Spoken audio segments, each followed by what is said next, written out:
పరిశుద్ధ గ్రంథంలోనికి వెళ్దాం. వధువు 7వ ముద్ర కింద ఉన్నదనే వర్తమానంలో మనం గత వారంలో వధువు క్రీస్తు మనస్సును కలుగున్నదని చదివాము. అయితే చాలామందికి నేను ఇదివరకు చాలా వర్తమానంలో ఎన్నోసార్లు బోధించినను ఇంకనూ కొంతమందికి 666 గురించి అర్థం కావట్లే. 666 ముద్ర గూర్చి నేను దానియేలు 70 వారాలలో చాలా స్పష్టంగా బోధించా. మృగం యొక్క ముద్ర ఏంటిది, దేవుని యొక్క ముద్ర ఏంటిది. 2 ముద్రలు ఇప్పుడు ఈ అంత్యకాలంలో జరుగుతున్నాయని, హెజ్కేలు 9వ అధ్యాయంలో చెప్పబడినట్లుగా ఆ ప్రవచనము ఇప్పుడు నెరవేరు జరుగుతుందని నేను చాలా స్పష్టంగా చెప్పాను. అయినా ఇంకా 666 అంటే కొంతమంది వ్యాక్సిన్ అంటున్నారు, కొంతమంది చిప్ అంటున్నారు, కొంతమంది మన శరీరంలో ఉన్న డిఎన్ఏలు మారి రోబోట్స్ అంటున్నారు. నో సార్, అవన్నీ 666 కాదు. 666 ముద్ర మృగం యొక్క ముద్ర. అదేమిటో 7వ దూత విలియం బ్రెన్నాం ద్వారా దేవుడు బయలుపరిచాడు. అది ఆల్రెడీ బయలుపరచబడ్డ మర్మం. అది దాంట్లో ఏది కలపడానికి వీల్లేదు, ఏది తీసేయడానికి వీల్లేదు, ఏది కొత్తది చేర్చడానికి వీల్లేదు దానికి. ఎందుకంటే 666 ఏమిటో ప్రవక్త బ్రెన్నాం గారు స్పష్టంగా ఆయన వర్తమానంలో బోధించేశాడు. మృగం యొక్క ముద్ర ఏంటిదో చెప్పాడు. గుర్తు, మృగం యొక్క గుర్తు, ముద్ర, దేవుని యొక్క ముద్ర, దేవుని యొక్క గుర్తు, ఈ రెండేంటో మనకు చెప్పేశాడు. అయితే మరొకసారి నేను దాని మీద మాట్లాడాలని అనుకుంటున్నాను. కొంతమంది కోసం మరలా దాన్ని రిపీట్ చేయాలనుకుంటున్నాను. ఎవరైనా కొత్త వాళ్ళు వింటున్నా వాళ్ళకు కూడా అది ఉపయోగపడుతుందని. సౌండ్ పెంచు. దీంట్లో జాగ్రత్తగా దేవుడు ఒక వాక్యమును మీరు వినాలని ఆశిస్తున్నాను. I want to read some scriptures. కొన్ని లేఖనాలు నేను చదవగోరుతున్నాను. ప్రకటన గ్రంథము 13వ అధ్యాయం, ఎందుకంటే ఇందులోనే 666 ముద్ర గూర్చి రాయబడి ఉన్నది. ప్రకటన గ్రంథంలో 13వ అధ్యాయంలోనే ఈ 666 యొక్క ముద్ర గూర్చి రాయబడి ఉన్నది. సో ఫస్ట్ మనం ప్రకటన గ్రంథము 13వ అధ్యాయము 1వ వచనం మనం చదువుదాం. మరియు 10 కొమ్ములను 7 తలను గల ఒక క్రూర ముఖము సముద్రములో నుండి పైకి వచ్చేట చూచితిని. దాని కొమ్మల మీద 10 కిరీటములు ఉండెను. దాని తలల మీద దేవదూషణకరమైన పేర్లుండెను. నేను చూసిన ఆ మృగము చిరుత పులిని పోలి ఉండెను. గమనించాల, 4 మృగములు కనబడతాయి దీంట్లో, 4 జంతువులు. ఈ 4వ మృగము, 4వ మృగం అని నేను ఎందుకంటున్నానంటే, నేను దీన్ని ఆల్రెడీ చెప్పాను. ప్రకటన 13వ అధ్యాయంలో చూపబడుతున్న ఈ మృగమే, యోహాను చూస్తున్న ఈ మృగమే కొన్ని వందల సంవత్సరాల ముందు దానియేలు చూశాడు. ఆయన దానియేలు గ్రంథంలో 7-8 అధ్యాయాలలో చూశాడు. ఆయన 4వ అగ్రరాజ్యము 4వ జంతువు వలె ఉన్నదని. 4వ జంతువులో మొదటి 3 జంతువుల యొక్క కలయిక. వింటున్నారా? సో అదే ఇప్పుడు యోహాను చూస్తున్నాడు. ఇక్కడ 100 సంవత్సరాల తర్వాత దానియేలు చూస్తున్న దానినే యోహాను ఇప్పుడు ఇక్కడ ప్రకటనలో చూస్తున్నాడు. గుర్తుంచుకోండి, దానియేలు ఏదైతే అక్కడ దానియేలు గ్రంథంలో చూశాడో అదంతయు కూడా యోహాను ఇక్కడ ప్రకటనలో చూస్తున్నాడు. అర్థమైంది అందరికీ? సో దానియేలు చూసిన దానిని ఇక్కడ యోహాను చూస్తున్నాడు. ఈ 4వ జంతువు దానియేలు ఏదైతే అక్కడ చూశాడో దానియేలు గ్రంథంలో 8వ అధ్యాయంలో 7-8 అధ్యాయాలలో, అదే జంతువు ఇప్పుడు ఇక్కడ 13వ అధ్యాయం ప్రకటనలో యోహాను చూస్తున్నాడు. మరియు ఇక్కడ మీరు గమనించాల్సింది ఏంటంటే, దీంట్లో 4 జంతువులు ఉన్నాయి. చూడండి. మరి నేను చూసిన ఆ మృగము చిరుత పులిని పోలి ఉండెను. ఫస్ట్ దాని పాదములు ఎలుగుబంటి పాదముల వంటివి, దాని నోరు సింహపు నోరు వంటిది. 3 ఉన్నాయా? చిరుత పులి, ఎలుగుబంటి, సింహము. దానికి ఆ గడసర్పము తన బలమును, తన సింహాసనమును, తన అధికారమును ఇచ్చాను. దాని తలలో ఒకదానికి చావు దెబ్బ తగిలినట్టుండెను.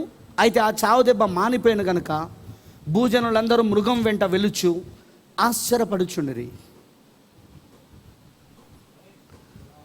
ఆ మృగమునకు అధికారం ఇచ్చినందున వారు ఘటసర్పమునకు నమస్కారం చేసిరి. గమనించాలా, నమస్కారం కాదు, ఆరాధన. ఇంగ్లీష్లో ఏమంటుందంటే వర్షిప్, ఆరాధన చేసిరి. దేనికి? మృగానికి. బైబిల్ చదువుతున్నది కూడా వినబడతలేదా? దేనికి నమస్కారం చేశారు? ఆరాధన. మృగానికి. ఈ మృగానికి అధికారం ఎవరిచ్చారు? ఘటసర్పం. చూపించిన ఇదివరకు, మళ్ళీ చూద్దాం, ఓకేనా? సో ఆ మృగము, దానికి ఇప్పుడు అందరూ ఆరాధన చేస్తున్నారు. మరియు వారు ఈ మృగముతో సాటి ఎవడు, దానితో యుద్ధము చేయగల వాడు ఎవడు అని చెప్పుకొనొచ్చు ఆ మృగమునకు ఆరాధన చేసిరి, నమస్కారం చేసిరి, ఆరాధన చేసిరి, వర్షిప్. దంబపు మాటలను దేవదూషణలను పలుకు ఒక నోరు దానికి ఇవ్వబడెను. మరియు 42 నెలలు, సంవత్సరానికి ఎన్ని నెలలు? 12 నెలలు. ఇప్పుడు 42 నెలలు అంటే 3 సంవత్సరాలకు 36 నెలలు, మరియు ప్లస్ 6 నెలలు, 42. అంటే మొత్తం ఎంత? 3.5 సంవత్సరాలు. అదేనా దానియేలు 70 వారములో మనం చూస్తున్న చివరి అర్ధవారం, శ్రమల కాలం, మహాశ్రమల కాలం. చివరి అర్ధవారం మహాశ్రమల కాలం యూదులకు మిగిలిపోయింది. 69.5 వారాలు యూదులకు అయిపోయింది. ఇంకెంత ఉన్నది వాళ్ళకి? ఇంకా ఆ చివరి అర్ధవారము వారికి జరగబోతున్నది. ఆ సమయంలోనైనా అధికారంలోకి వస్తుంది మృగము. భూజనులందరూ దీన్ని ఆరాధిస్తుంది. డంబపు మాటలను, దేవదూషణ నామములను కలుగున్న మృగం ఇది. Is it right? ఓకే. 42 నెలలు, 3.5 సంవత్సరాలు. నెలలను కనుక మీరు సంవత్సరాలుగా మారిస్తే 3.5 సంవత్సరాలు. సరిగ్గా దానియేలు 70 వారంలోని చివరి అర్ధవారం, మహాశ్రమల కాలం. ఓకేనా? 42 నెలలు తన కార్యము జరపని అధికారం దానికి ఇవ్వబడేను, ఏర్పాటయ్యను. కనుక దేవుని దూషించుటకును, ఆయన నామమును, ఆయన గుడారమును, పరలోక నివాసం దూషించుటకును అది తన నోరు తెరిచెను. మరి పరిశుద్ధులతో యుద్ధము చేయించు, వారిని జయింపును దానికి అధికారం ఇవ్వబడను. ప్రతి వంశము మీదను, ప్రతి ప్రజ మీదను, ఆయా భాషలు మాట్లాడు వారి మీదను, ప్రతి జనము మీదను అధికారము దానికి ఇవ్వబడెను. ఓకే. భూనివాసులందరూ అనగా జగదుత్పత్తి మొదలుకొని వధింపబడి ఉన్న గొర్రెపిల్ల యొక్క జీవగ్రంథమందు ఎవరి పేరు రాయబడలేదో వారు ఆ మృగమునకు నమస్కారము చేయుదురు, అంటే ఆరాధన చేయుదురు. ఎవరి పేర్లైతే జగదు పునాది వేయబడక మునిపే గొర్రెపిల్ల జీవగ్రంథములో రాయబడలేదో వాళ్ళు, అంటే రాయబడిన వాళ్ళు ఆరాధించారు. వాళ్ళు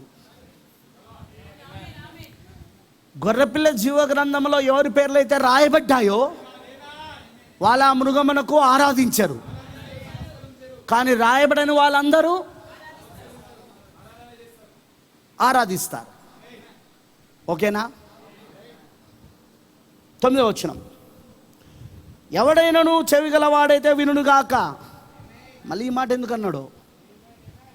ఎందుకంటే లవదిక సంఘ కాలము గుడ్డిది, చెవిటిది, 2. అవునా? లవదిక సంఘకాలం గుడ్డిది. ఒకటి గుర్తుంచుకోండి, గుడ్డోడికి చెవులు ఉంటాయి కాబట్టి మనం చెప్పే మాటలు వింటాయి కాబట్టి మనకు అర్థమవుతుంది. చెవిటోడికి కళ్ళు ఉంటాయి కాబట్టి మనం సైకిల్తో చేస్తే అర్థమవుతుంది. గుడ్డి చెవిటోడికి ఎట్లా చెప్తావు? వాడి గుడ్డోడు చెవిటోడు మాట్లాడితే వినబడేదే, సైకిల్ చేస్తే చూడలేడా. వానికి ఎట్లా చెప్పాలి? ఇప్పుడు వినబడతలే నాకు, అమ్మో ఎవ్వడం వల్ల కాదు అది. ఇప్పుడు లవదిక సంఘకాలం ఏంటో తెలుసా? ఈ సంఘకాలం గుడ్డిది, చెవిటిది. ఎవడైనా చెవగలవాడు వినుగాక. ఎందుకు ఆ మాట అంటున్నాడు? హోలీ గోస్ట్, పరిశుద్ధాత్మ చెవులు లేవు కాబట్టి. చెవులు ఎవరుకుంటే వినగలిగిన చెవులు ఆత్మ చెప్తున్నది. ఒక గొర్రెపిల్ల జీవగ్రంథంలో ఎవరి పేర్లు అయితే రాయబడి ఉన్నదో వాళ్ళే ఆ ఆత్మ స్వరమును వినగలుగుతారు, మిగతా వాళ్ళు వినలేరు. రెండవది గుడ్డోళ్ళు. ఇక వీళ్ళకి ఎట్లా అర్థమయ్యేటట్టు చెప్పాలి ఈ సంఘ శాఖలకు, ఈ లవదిక సంఘకాలంలో సంఘ శాఖలకు, సంస్థలకు, సంఘాలకు మనం ఎలా చెప్పాలి? ఇప్పుడు మనం చెప్పలేం. మీరు కావాలంటే ఒకసారి దేవునికి స్తోత్రం, ఇంతవరకు గుడ్డి చోటలు పుట్టలేదు. పుడుతనో చోటలు పుట్టారు, చోటల వలన మూగోలు అవుతారు చాలా వరకు. ఎందుకంటే చెవులు వినబడవు కాబట్టి మాటలు రావు. చిన్నప్పుడు పిల్లలు మాటలు ఎట్లా నేర్చుకుంటారు? మనం మాట్లాడుతుంటే విని నేర్చుకుంటారు.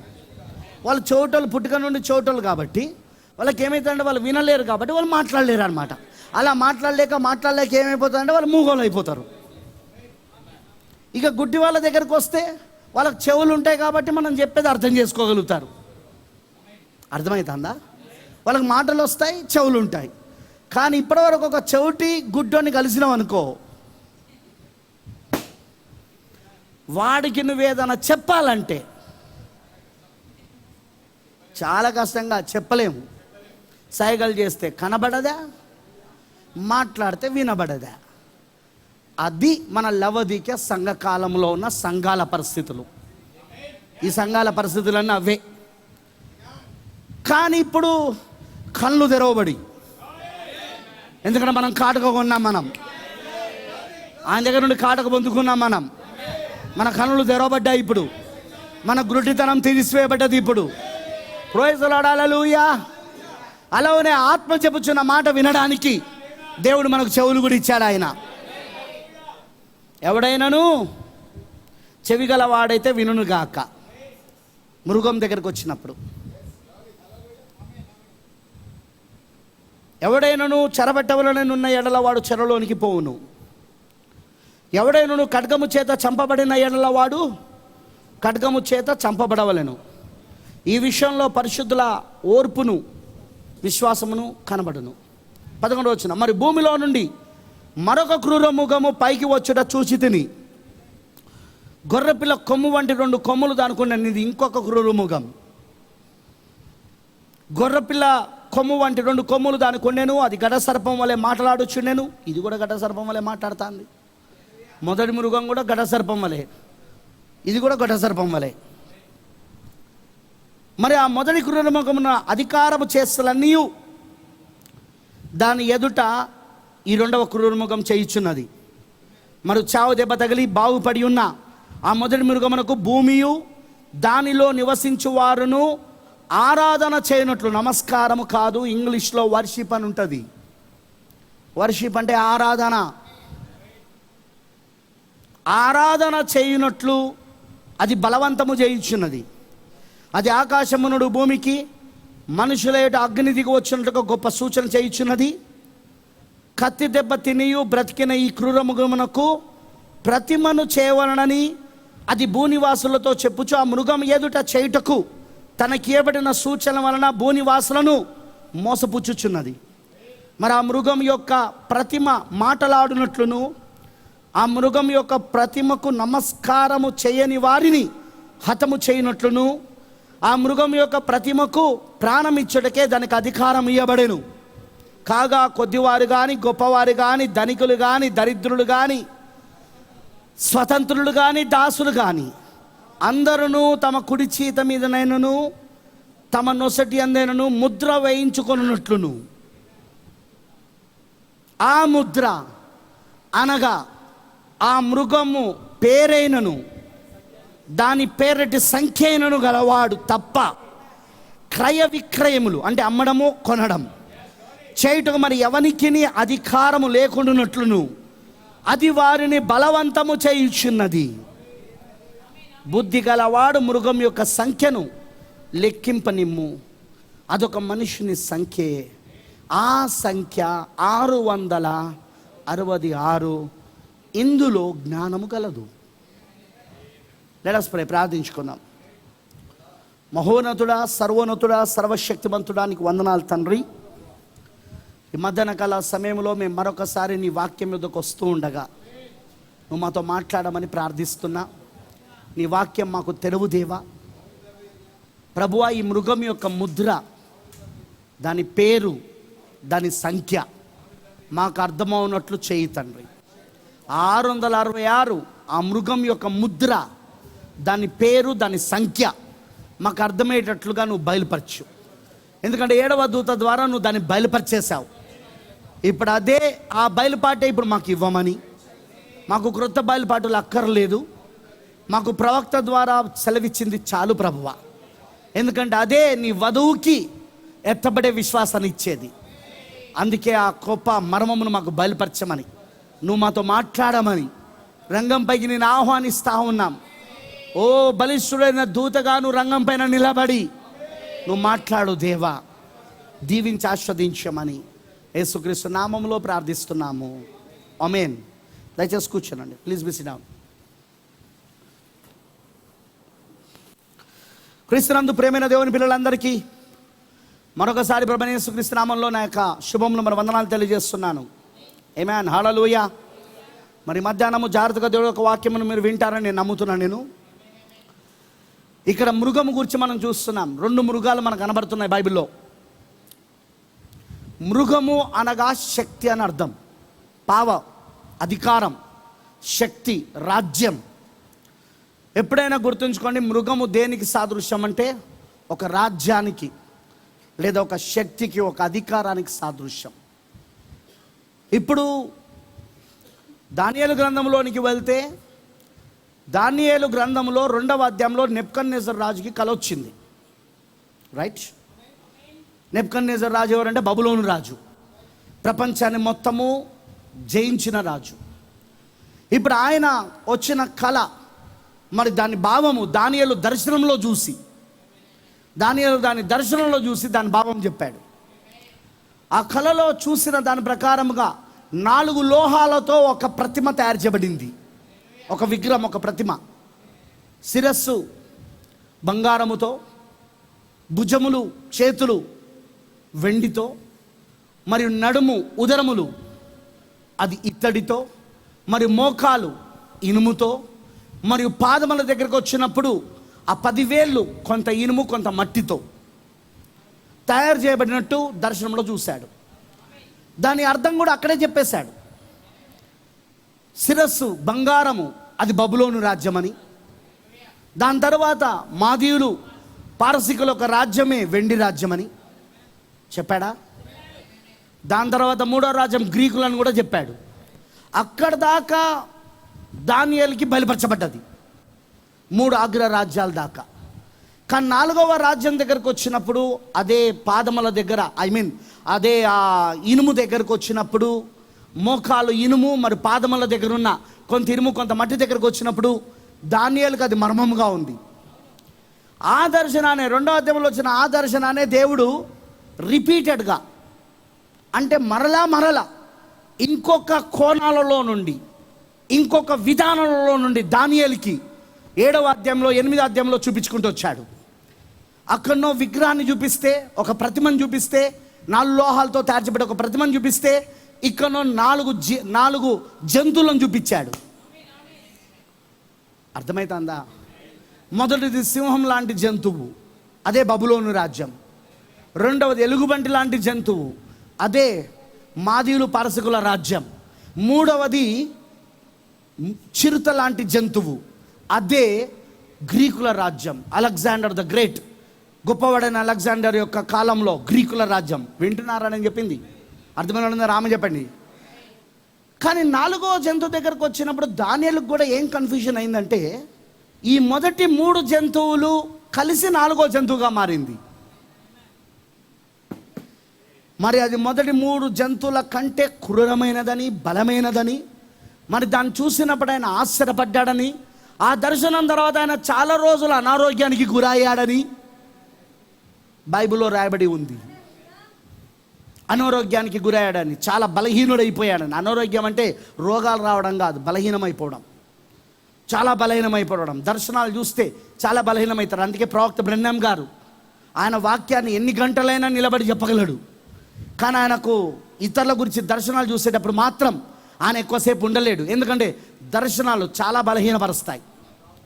అందుకే దానియేలుకి దర్శనాలు వచ్చినప్పుడు, నేను ఇన్ని రోజులు రోగి అయి పడి ఉంటిని, మరలా గాబ్రియల్ అనే మనుషుడు వచ్చి నన్ను ముట్టి లేపెను అని రాయబడి ఉంటుంది అక్కడ. దానియేలు గ్రంథం చదివితే అర్థమవుతుందని చెప్పింది. అర్థమైన వాళ్ళందరూ ఆమె చెప్పండి. మరి దానియేలు గ్రంథంలో నేను ఇదివరకే చెప్పినట్టు దానియేలు మొదటి 6 అధ్యాయాలు చరిత్రకు సంబంధించిన విషయాలు. మొదటి 6 అధ్యాయాలు. 7వ అధ్యాయం నుండి 12 అధ్యాయాలు ప్రొఫెసీ, ప్రవచనానికి సంబంధించినవి. దర్శనాలు, ప్రవచనాలు అన్నమాట అవి. ఇప్పుడు ఏదైతే దానియేలు తన గ్రంథంలో ఏదైతే చూశాడో దర్శనములు, అవన్నీ యోహాను ప్రకటనలో చూశాడు. ఇప్పుడు దానియేలు చూసిన 4వ జంతువే ఇక్కడ ప్రకటన 13వ అధ్యాయం 1వ వచనంలో నీళ్ళలో నుండి వస్తున్న క్రూర మృగమే యోహాను చూస్తూ ఉన్నాడు. మనకి ఇక్కడ బైబిల్లో 2 క్రూర మృగాలు కనబడుతున్నాయి. 2 శక్తులు, 2 రాజ్యాలు. చెప్పాను, ఒక మృగము, ఒక జంతువు, అది శక్తికి సాదృశ్యం, అధికారానికి సాదృశ్యం, రాజ్యానికి సాదృశ్యం. అక్కడ దానియేలు 4 జంతువులను చూశాడు, 4 రాజ్యాలు. అర్థమైందా? ఇప్పుడు ఇక్కడ మళ్ళీ యోహాను ప్రకటన గ్రంథంలో గుర్తులలో మళ్ళీ ఒక క్రూరముగాన్ని చూస్తున్నాడు. దానియేలు చూసిందే చూస్తున్నాడు. ఇక్కడ దానియేలు చూస్తున్న 4వ ఆ జంతువు, ఆ మృగమే ఇక్కడ క్రూరముఖముగా నీళ్ళల్లో నుండి బయటకు వచ్చడం చూస్తూ ఉన్నాడు. దానియేలు అక్కడ ఎలాగైతే చిరుత, సింహము, ఎలుగుబంటి ఎలాగైతే 3 కలిపి 4వ జంతువుగా దాన్ని చూశాడో, ఇక్కడ కూడా యోహాను ఈ 3 కలిపి 4వ జంతువుగా చూస్తున్నాడు. మరి దానియేలు అయితే అది ఆశ్చర్యపడ్డాడు దాన్ని చూసినప్పుడు. దానియేలు దానికి గురించి ఆయనకు అర్థం కాలేదు. మొదటి 3 జంతువులు ఏంటో అర్థమైపోయినాయి ఆయనకు. చెప్పాడు కూడా, చూపించిన నేను మీకు. మీరు ఇంటికి వెళ్ళాక దానియేలు 2వ అధ్యాయాన్ని 7, 8 అధ్యాయాలు చదవండి. ఆ 3 అధ్యాయాలలో దానియేలు 2వ అధ్యాయంలోనో ఆ ప్రతిమ గురించి చెప్పాడు. ఆ ప్రతిమలోనే ఆ 4 లోహాలు ఏంటో చెప్పాడు. తర్వాత నెక్స్ట్ 7, 8 అధ్యాయాలను అవి 4 జంతువులని, ఆ 4 లోహాలే 4 జంతువులని, 4 రాజ్యాలని, 4 శక్తులని. అందులోనే 4వ శక్తి ఇలా ఉంటుందని, 4వ రాజ్యం ఇలా ఉంటుందని చెప్పుకుంటూ వచ్చాడు. హల్లెలూయా. మరి గమనిస్తే ఇప్పుడు ప్రకటన 13లో ఈ జంతువు ఏదైతే ఉందో, ఈ క్రూరముఖం ఏదైతే ఉందో, హల్లెలూయా, దీన్ని మనం గమనిస్తే ప్రియమైన దేవుని పిల్లలారా, ఈ రాజ్యము 4వ రాజ్యము క్రూరముఖముగా అది ఇప్పుడు ప్రకటన 13లో నీళ్ళలో నుండి బయటకు వచ్చడం చూస్తున్నాం. గుర్తుంచుకోండి, ప్రకటన గ్రంథం అంతా కూడా గుర్తులతో కూడిన పుస్తకం. ఎంతమంది తెలుసు ఆ విషయం? ప్రకటన గ్రంథం అంతా గుర్తులతో కూడిన పుస్తకం. It's all symbols. నీకు ప్రకటన గ్రంథం అర్థం కావాలంటే అందులో గుర్తులు అర్థం కావాలా. అదంతా సింబలిక్ ఫామ్లో రాయబడ్డది. సింబలిక్ ఫామ్లో దేవుడు దాన్ని ప్రవచించాడు. అంటే గుర్తుల రూపంలో దేవుడు దాన్ని ప్రవచింపజేశాడు. గుర్తులు ఇప్పుడు నీళ్లున్నాయి. క్రూరముఖం ఏంటిదంటే 4వ రాజ్యం, దానియేలు చూసిన రాజ్యం. ఎక్కడున్నది ఆ రాజ్యము? మోకాలు, పాదములు. ఆ 4వ రాజ్యం ఎక్కడుంది? మోకాలు, పాదములు, ఇనుము. మోకాలు ఇనుము, పాదములు కొంత మట్టి, కొంత ఇనుము. ఓకేనా? ఇప్పుడు ఆ రాజ్యమే ఈ 4వ జంతువు. ఈ 4వ జంతువే ఇక్కడ మనం చూస్తున్న క్రూర ముఖం. ఈ రాజ్యమును ఎక్కడి నుండి వస్తుందంటే నీళ్ళ నుండి వస్తున్నాయి. నీళ్లు దేనికి సాదృశ్యం అంటే ప్రకటన 17వ అధ్యాయంలో చూస్తే నీరు ప్రజలకును జనసమూహములకును ఆయా భాషలు మాట్లాడే వారికి సాదృశ్యమై ఉన్నది. అర్థమైన వాళ్ళందరూ ఆమె చెప్పండి. ప్రకటన 17వ అధ్యాయంలో నీరు దేనికి సాదృశ్యం అంటే ప్రజలను, జన సమూహములను, ఆయా భాషలు మాట్లాడే వారికి సాదృశ్యంగా ఉన్నది. ఇప్పుడు ఈ క్రూరముఖం ఎక్కడి నుండి వస్తున్నదంటే ఆయా భాషలు మాట్లాడు జన సమూహము, ప్రజల్లో నుండి ఇది బయటకు వస్తూ ఉన్నది. ఇది మరి ఈ క్రూరముఖము, దీన్ని మనం చూస్తే దీనికి చావు దెబ్బ తగిలింది. ఏం తగిలింది? వినబడతలా? ఎక్కడ తగిలింది దీనికి చావు దెబ్బ అంటే మార్టిన్ లూథర్ కాలంలో. మార్టిన్ లూథర్ నీతికరణ వర్తమానముతో ఎప్పుడైతే ప్రొటెస్టెంట్ సంఘాన్ని మొదలుపెట్టాడో దానికి చావు దెబ్బ తగిలింది. ప్రపంచమంతా మొత్తము సంఘాలన్నీ తన గుప్పిట్లో పెట్టుకొని ప్రపంచాన్ని పరిపాలిస్తున్న రోమన్ క్యాథలిక్ సంఘమునకు చావు దెబ్బ ఎక్కడ తగిలిందంటే, ఆ రోమ్కి ఎక్కడ తగిలిందంటే చావు దెబ్బ ఎప్పుడైతే మార్టిన్ లూథర్ నీతికరణ వర్తమానంతో బయలుదేరాడో అప్పుడు దానికి చావు దెబ్బ తగిలింది. ప్రైజ్ లార్డ్, హల్లెలూయా. కానీ చావు దెబ్బ తగిలినా అందరూ ఏమనుకున్నారంటే ఇక రోమన్ క్యాథలిక్ పని అయిపోయింది, ఇక రోమన్ క్యాథలిక్ ఇక మరలా తిరిగి అది ఉద్యమంలోనికి రాదు, అది మళ్ళీ తిరిగి రూపంలోనికి రాదు, అది మళ్ళీ తిరిగి తన ఆధిపత్యాన్ని సంఘాలన్నిటిపైన ఆధిపత్యాన్ని చేయలేదు కాదు. ప్రపంచంలో ఉన్న సంఘాలన్నిటిపైన ఆధిపత్యాన్ని కలిగి ఉన్న రోమన్ క్యాథలిక్కి ఈ ఉజ్జీవం మార్టిన్ లూథర్ తీసుకొచ్చిన ఆ ప్రతిఘటన, ఆ ఉజ్జీవం, రోమన్ క్యాథలిక్ని విడిచిపెట్టి బయటికి రమ్మని చెప్తున్నా ఆ నీతికరణ వర్తమానం, దానికి చావు దెబ్బ తగిలింది. ఇక ఎవరు అది తిరిగి లేస్తారని అనుకోలేదు వాళ్ళు. కానీ ఇక్కడ ప్రవచనం ఏమంటుందంటే చావు దెబ్బ తగిలి మరలా బ్రతికింది. పాయింట్ అర్థమైందా? ఇది చావు దెబ్బ తగిలి ఇక చచ్చిపోయింది అనుకున్నారు, అవునంటారా? కానీ చావలేదు. ఇది ఏమైంది? ఇప్పుడు ఇది మరలా బ్రతికింది. ఇది అవునంటారా? ఇది మరలా జీవించింది. ఇది హల్లెలూయా. మరి మీరు గమనిస్తే, చాలా జాగ్రత్త గమనిస్తే, ఇప్పుడు ఇది చావు దెబ్బ తగిలి మరలా బ్రతికిన ఈ మృగము ఇప్పుడు దాన్ని చూసి జనులందరూ ఆశ్చర్యపడడం మొదలుపెట్టారు. మరి ఈ మృగమునకు ఘట సర్పం అధికారం ఇచ్చింది. ఎవరి ఘట సర్పం? చెప్పాను కదా, ప్రకటన గ్రంథం అంతా గుర్తులతో కూడింది. ఘట సర్పం అనే దాని గురించి మనం చూస్తే ప్రకటన 12లో కనబడుతుంది ఘట సర్పం. తీద్దామా? చాలాసార్లు దాని మీద నేను బోధించిన. ప్రకటన 12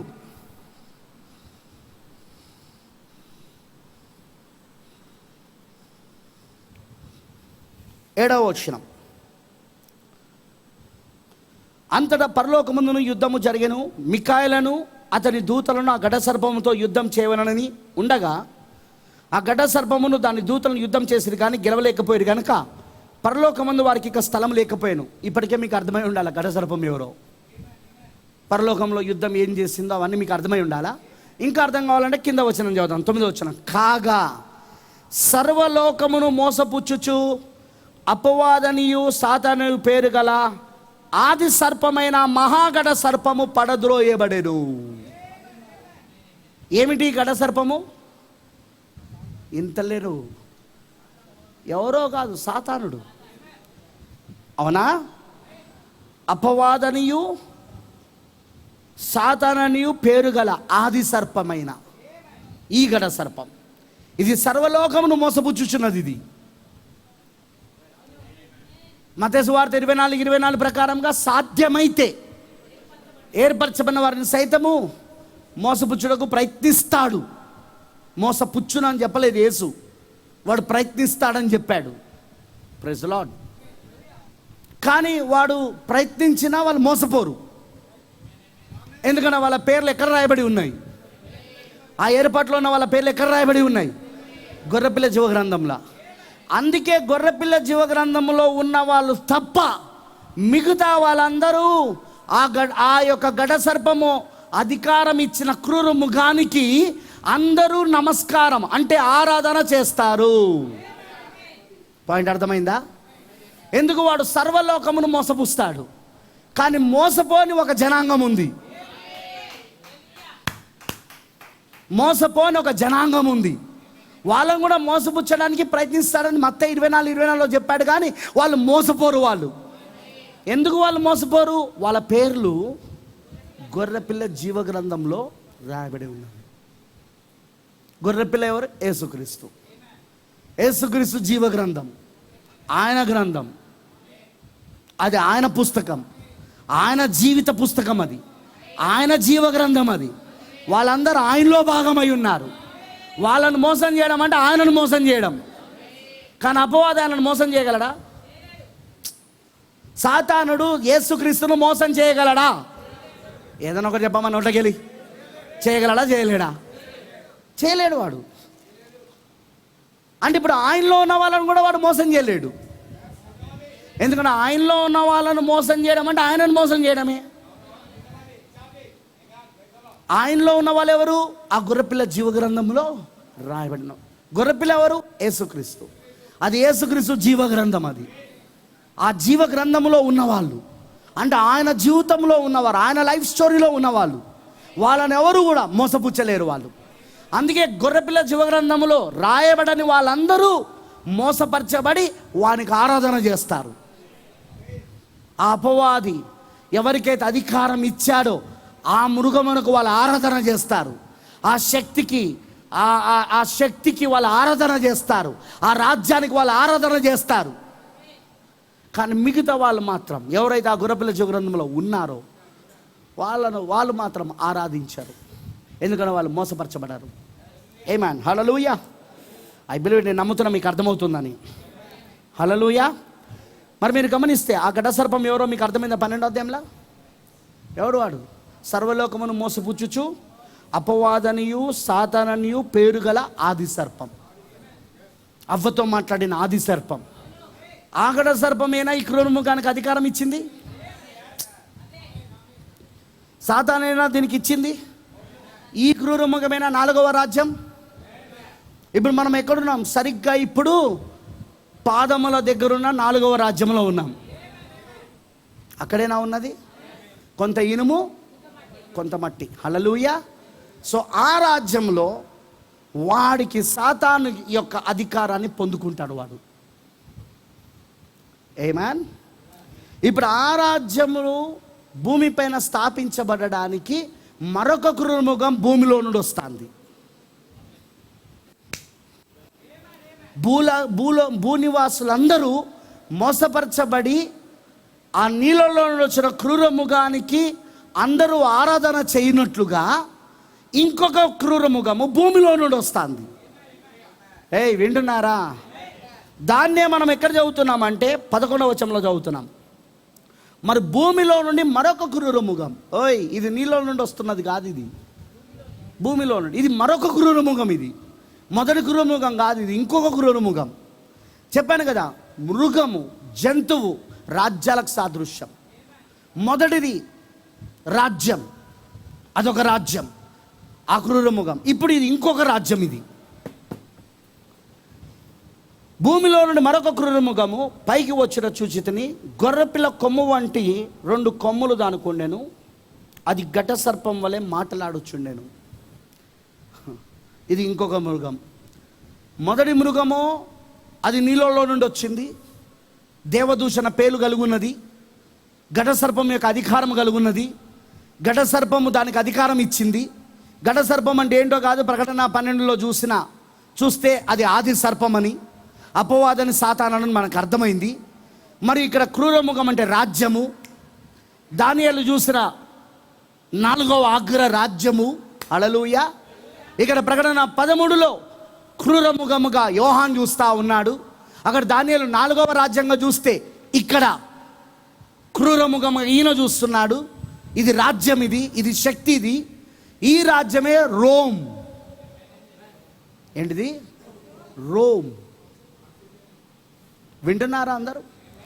ఇప్పుడు ఈ రోమ్ రాజ్యం ఏదైతే ఉందో, ఈ రోమ్ రాజ్యము, నేను ఇదివరకే చెప్పాను, అది 7 కొండలపైన కట్టబడింది. అది 2 ఉన్నాయి ప్రపంచంలో 7 కొండలపైన కట్టబడిన పట్టణాలు. ఒకటి సిసినిటీ అనే పట్టణము, ఇంకొకటి రోమ్ అనే పట్టణం.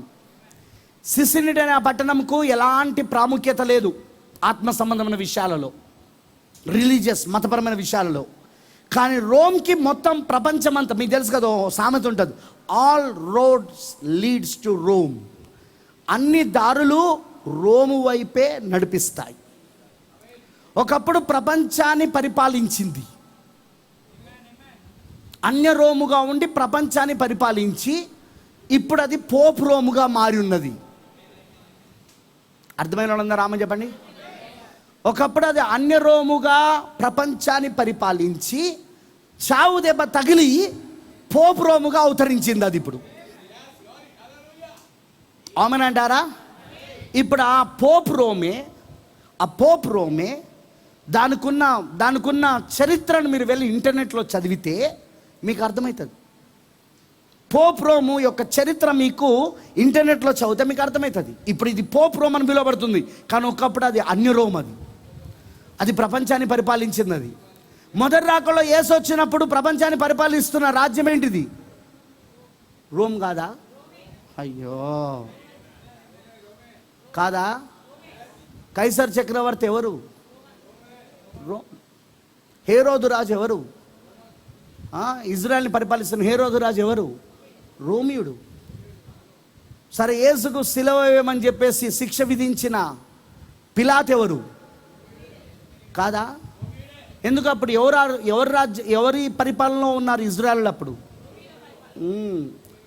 మొదటిగా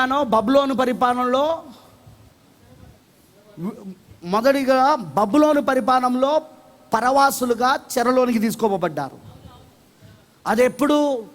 ఇర్మియా కాలంలో. ఇర్మియా ప్రవచించినప్పుడు దానియేలు తర్వాత ఎజ్రా, నెహెమ్యా, ఇంకా ఎవరైతున్నారో షడ్రక్, మెషక్, అబేద్నెగోలు, వాళ్ళందరూ కూడా చెరలోనికి కొనుపోబడ్డారు. అది ఎక్కడ అంటే మొదటి అగ్రరాజ్యం, శిరస్సు దగ్గర, బంగారం దగ్గర. ఆమెనంటారా? వింటున్నారా? యేసు ఇప్పుడు ఇజ్రాయెల్ దగ్గరకు వచ్చేసరికి ఆల్రెడీ 3 రాజ్యాలు అయిపోయినాయి. బబులోన్ అయిపోయింది, మాదీలు పారసీకులు అయిపోయింది, గ్రీకులు కూడా అయిపోయి రోము రాజ్యం పరిపాలిస్తున్న సమయంలో వచ్చాడు యేసు. ఏది? మొదటి రాకళ్ళ. అర్థమైన వాళ్ళందరూ ఆమె చెప్పండి. మొదటి రాకడలో రోము పరిపాలిస్తున్న కాలంలో యేసు వచ్చాడు. ప్రపంచాన్ని రోమ్ పరిపాలిస్తుంది. ఇజ్రాయెల్కు సొంత ప్రభుత్వము లేదు. వాళ్ళు ఎప్పుడు పోగొట్టుకున్నారంటే స్వాతంత్రాన్ని బబులోను కాలంలోనే పోగొట్టుకున్నారు. బబులోను పరిపాలించాక వాళ్ళనే కాదు, మొత్తం ప్రపంచాన్ని, అన్య రాజ్యములు 4 రాజ్యాలు ప్రపంచాన్ని పరిపాలించినాయి. ఒకటి బబులోను, రెండవది మాదీయులు పారసికులు, మూడవది గ్రీకులు, 4వది అన్య రోము. అర్థమైన వాళ్ళందరూ ఆమె చెప్పండి. ఇప్పుడు ఈ అన్య రోము పరిపాలిస్తున్న కాలంలోనే యేసు వచ్చాడు మొదటి రాకల్లో. ఆమెనంటారా? ఇప్పుడు అన్య రోమే పోప్ రోముగా మారింది. చావు దెబ్బ తగిలిన ఆ రోము, ఆ మృగము మరలా బతికింది. ఎలా బతికిందంటే తిరిగి అది పోప్ రోముగా మారి. అప్పటిదాకా political Rome, but now it is the religious Rome. అప్పటి వరకు అది రాజకీయపు రోమ్ అది, కానీ ఇప్పుడు అది మతపరమైన రోమ్గా మారింది. పాయింట్ అర్థమైందని చెప్పింది. దానికి చావు దెబ్బ తగిలి మరలా బాగుపడ్డది అది, ఈ రోమ్, మొదటి క్రూరముఖం. ఇప్పుడు ఇదే గడ సర్పము, అనగా ఆది సర్పమై ఉన్న అపవాదియు సాతానులు పేరు కలిగిన సర్వలోకమును మోసపుచ్చుచున్నవాడు, ఆది సర్పంగా ఉన్నవాడు, దీనికి అధికారం ఇచ్చాడు. ఇప్పుడు పోప్ రోమ్కి అధికారం ఇచ్చాడు. ఎందుకు? భూనివాసులందరినీ మోసపరిచి దాన్ని ఆరాధించాలని. అర్థమైన వాళ్ళందరూ ఆమె చెప్పండి. ఆమెనంటారా? సో ఇప్పుడు పోప్ రోముగా ఉన్న ఈ రోమే మనం పాదముల దగ్గర చూస్తున్న కొంత ఇనుము కొంత మట్టి రాజ్యం. ఎలా అంటే మీరు జాగ్రత్త వినండి. ఇప్పుడు దీనికి ప్రతిమ చేయవలనని, దీన్ని అందరూ ఆరాధించవలనని మరొక క్రూరముఖం భూమిలో నుండి వస్తుంది. మరొక క్రూరముఖం అంటే మరొక రాజ్యం. ఆ రాజ్యమే అమెరికా సంయుక్త రాష్ట్రాల రాజ్యం, United States of America. America సంయుక్త రాష్ట్రాల రాజ్యం. ఇప్పుడు ఈ అమెరికా 2వ క్రూరముఖం భూమిలో నుండి వస్తున్నది. దీనికి 2 గొర్రెపిల్ల వంటి 2 కొమ్ములు ఉన్నాయి. చూస్తే గొర్రెపిల్లలాగా కనబడుతుంది, కానీ కాదు, ఇది క్రూరముఖం. ఇది కూడా ఈ 2 కొమ్ములు ఏంటిదంటే, ఒకటో మతము, ఇంకొకటో రాజకీయము. మతము, రాజకీయమని ఆ 2 కొమ్ములను అడ్డుపెట్టుకున్నది ప్రపంచ దేశాలలో ఉన్న నివాసులందరినీ ఆ మొదటి క్రూరముఖమునకు ఒక ప్రతిమ తయారు చేయవలనని బలవంతం చేస్తున్నది. ఏమిటి ఆ ప్రతిమ? What is that? ఆ ప్రతిమ ఏంటి? ఆ ప్రతిమని ప్రపంచ సంఘముల సమాఖ్య. ఏంటిది? అయితే ఇక్కడ ప్రపంచంలో సంఘముల సమాఖ్య అంటే రోమన్ క్యాథలిక్ సంఘాలు కాదు, రోమన్ క్యాథలిక్ నుండి బయటికి వచ్చిన ప్రొటెస్టెంట్ సంఘాలు. అర్థమైన వాళ్ళందరూ రామ చెప్పండి. రోమన్ క్యాథలిక్లో నుండి బయటకు వచ్చిందిగా, చావు దెబ్బ తగిలిందిగా దానికి. ఆ బయటికి వచ్చిన సంఘాలన్నీ ఇప్పుడు ఒకటై ఏకమై ఐక్యతలోనికి వచ్చి హల్లెలూయా ప్రపంచ సంఘముల సమాఖ్యగా ఏర్పడ్డది. ఇది ఏంటో కాదు, ఈ ప్రతిమ ఎవరిదో కాదు, మొదటి క్రూరముఖం యొక్క ప్రతిమ. అర్థమైన వాళ్ళందరూ రామ చెప్పండి. ఈ రెండవ క్రూరముఖము మొదటి క్రూరముఖమునకు ఒక ప్రతిమను తయారు చేయవలనని బలవంతం చేస్తూ ఉన్నది. ఆ ప్రతిమనే ప్రపంచ సంఘముల సమాఖ్య. అదే మొత్తం ప్రొటెస్టెంట్ సంఘాలన్నీ ఒకటవుట, ఏకమవుట. వింటున్నారా అందరూ? ప్రొటెస్టెంట్ సంఘాలని ఏకమవుట. కానీ దీనికి శిరస్సు ఎవరై ఉంటారంటే రోమ్ అయి ఉంటుంది. ఇదంతా ఎవరి యొక్క నాయకత్వం కిందికి వెళ్తున్నాయంటే రోమ్ యొక్క నాయకత్వం కిందికి. ఈ ప్రొటెస్టెంట్ సంఘాలన్నీ కూడా రోమ్ యొక్క నాయకత్వం కిందికి ఇవి వెళ్ళిపోతున్నాయి. ఇప్పుడు రోమ్ యొక్క శిరస్సు కిందికి.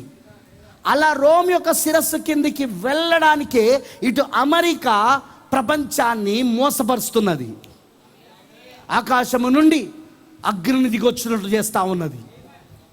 అంతేనాక చదివింది మనం. ఏంటిది అది? అదే అణుబాంబులు, అగ్నిని దింపడం, అణుబాంబులు. టెక్నాలజీ, సైన్స్ టెక్నాలజీ అణుబాంబుల ద్వారా అదేమవుతా ఉన్నదంటే మొత్తం ప్రపంచాన్ని మోసపరుస్తూ ఉన్నది, అందరినీ మోసపరుస్తూ ఉన్నది అది. కానీ ఎవరిని మోసం చేయలేదు అదంటే, ఎవరి పేరైతే ఆ గుర్రపిల్ల జీవ గ్రంథములో జగత్తు పునాది వేయబడక మునిపే రాయబడి ఉన్నదో వాళ్ళను మాత్రము అది మోసము చేయలేదు. నేను ఓ మాట చెప్తాను మీ అందరికీ, మంచిగానండి, నిద్రపోకుండా.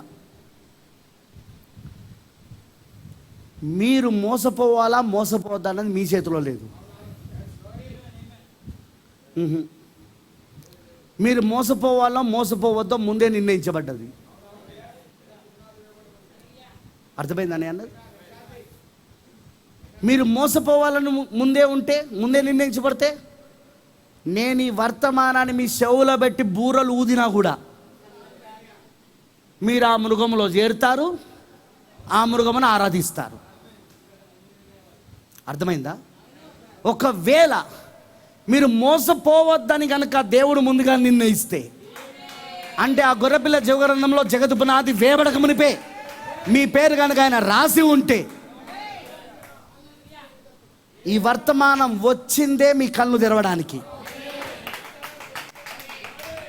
మీ గుడ్డితనాన్ని తొలగించడానికి, మీ చెవిటిని తీసేయడానికి. అర్థమవుతుందా? అర్థమైన వాళ్ళందరూ రామని చెప్పండి. మీరు మోసపోకుండా ఉండడానికి. ఇప్పుడు గమనించాల్సిన విషయం ఏంటిదంటే, ఇప్పుడు ఈ రెండవ క్రూరముఖము భూమిలో నుండి వస్తున్నది. ఇది ఏం చేస్తుందంటే, ఆ మొదటి క్రూరముఖను అధికారం చేస్తాలన్నీ చేస్తుంది. సేమ్ రోమ్ ఎలాగైతే అన్ని రోముగా ఉన్నప్పుడు ప్రపంచాన్ని పరిపాలించిందో, ఇప్పుడు ఇది కూడా అమెరికా అలానే చేస్తుంది. అదే కార్యాలు, బలవంతం చేయడం, ప్రజలందరినీ, ప్రపంచ దేశాలను భయపెట్టడం, మళ్ళీ సూచక్రియలు, ఆకాశము నుండి అగ్ని దింపడం, ఏంటిది అణుబాంబులను దింపడం, సైన్స్ టెక్నాలజీ. వింటున్నారా అని చెప్పింది. వాటి ద్వారా మోసపరచడం, హల్లెలూయా, ప్రజలను భయభ్రాంతులు చేయడం, మరియు అందరూ ఆ ప్రతిమకు నమస్కరించవలనని, అందరూ అందులో చేరవలనని బలవంతం చేయడం. బైబిల్ అదే చెప్తుంది. చూడండి 14వ వచనం. కత్తి దెబ్బ తిని బ్రతికిన ఈ క్రూరమృగమునకు ప్రతిమ చేయవలనని అది భూనివాసులతో చెప్పుచు, ఆ మృగం ఏమిట చేయుటకు తనకి ఇవ్వబడిన సూచన వలన భూనివాసులను మోసపుచ్చుచున్నది. అదేనా ఇప్పుడు సైన్స్. ఇప్పుడు చూడండి, మొన్న ఏం తెలిసింది మనకు? 2015లోనే అమెరికా, చైనా కలిసి ఈ వైరస్ను తయారు చేసింది. తెలుసా మీకు ఆ విషయం? అమెరికా, చైనా రెండు కలిసి 2015లోనే కరోనా వైరస్ తయారు చేశారు. వ్యూహాన్ ల్యాబ్ ఉందా? ఆ వ్యూహాన్ ల్యాబ్లో సైంటిస్టులు ఉట్టి చైనీయులు కాదు, అమెరికా సైంటిస్టులు కూడా ఉన్నారు, అనేక ప్రపంచ దేశ సైంటిస్టులు కూడా ఉన్నారు అందులో. చదవండి దాని చరిత్ర, వ్యూహాన్ ల్యాబ్ చరిత్ర. ఈ వైరస్ రాకముందు అక్కడ ఎవరెవరు పనిచేశారు. మీకు తెలుసా ఆ ల్యాబ్కి ఫండింగ్ ఎవరు ఇచ్చారో తెలుసా? అమెరికా. సైన్స్ ద్వారా, టెక్నాలజీ ద్వారా అది మోసపరచడం, బలవంతం చేయడం, భయపెట్టడం. చూడండి, ఇప్పుడు మనం అందరం ఒకటి కావాలా, రాజ్యాలను ఒకటి కావాలా, ప్రభుత్వాలను ఒకటి కావాలా, మతాలను ఒకటి కావాలా, యునైటింగ్, అన్ని ఒకటవ్వడం, ప్రభుత్వంలో ఒకటవ్వడం, రాజ్యాలు ఒకటవ్వడం, రాజకీయాలు ఒకటవ్వడం, మతాలు ఒకటవ్వడం, వ్యాపారాలు ఒకటవ్వడం. వింటున్నారా? దాన్ని భయపెట్టడం, బలవంతం చేయడం. ప్రైజ్ ది లార్డ్, హల్లెలూయా. మీకు అర్థమైందని చెప్పింది. ఇవన్నీ ఒకటవడానికి, ఇవన్నీ ఒకటి చేయడానికి కారణం ఏంటిది? 4వ అగ్ర రాజ్యమై ఉన్న ఆ పోప్ రోమ్ యొక్క రాజ్యాన్ని భూమిపైన స్థాపించడానికి. ఇప్పుడు బాగా వినండి. వాట్ ఈస్ 666 అనేది ఏందో మీకు ఇప్పుడు అర్థమవుతుంది. నేను చెప్పేది జాగ్రత్తగా వినండి.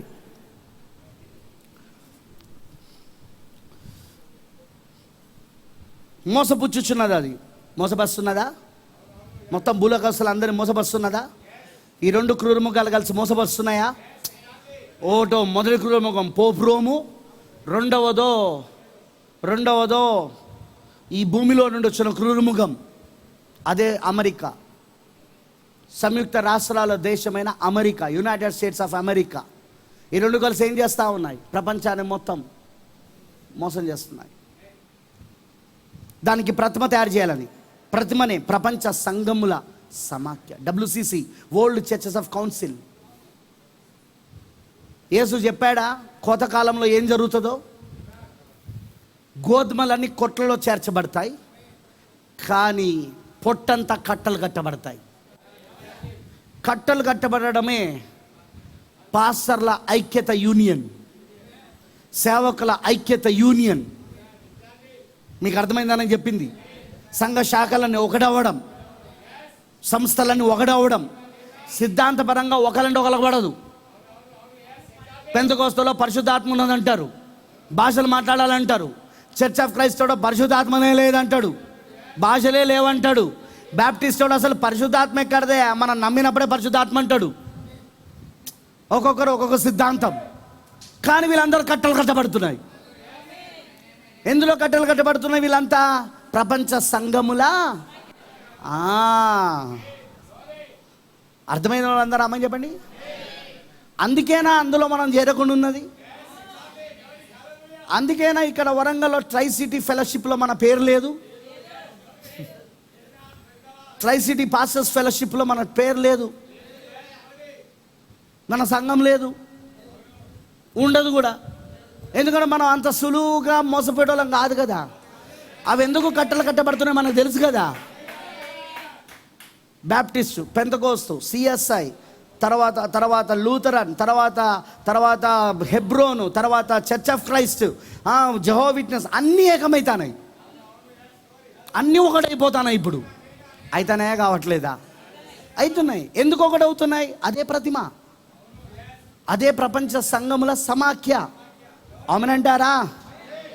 దీని వెనకాల ఉన్నది ఎవరంటే ముఖ్యంగా దీని శిరస్సు పోప్ రోము. హల్లెలూయా. ప్రొటెస్టెంట్ సంఘాలో శరీరాలు, ప్రొటెస్టెంట్ సంఘంలో శరీరము, మరియు దాని శిరస్సు పోప్ రోము. శిరస్సు అంటే నాయకత్వం అన్నమాట. ఆ నాయకత్వం కిందికి వెళ్ళిపోతారు వీళ్ళంతా.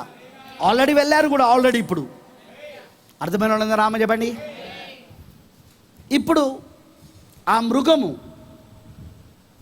14వ వచనంలో అది మోసపుస్తున్నది. 15వ వచనంకి వచ్చినప్పుడు మరి ఆ మృగం యొక్క ప్రతిమ మాటలాడునట్లును,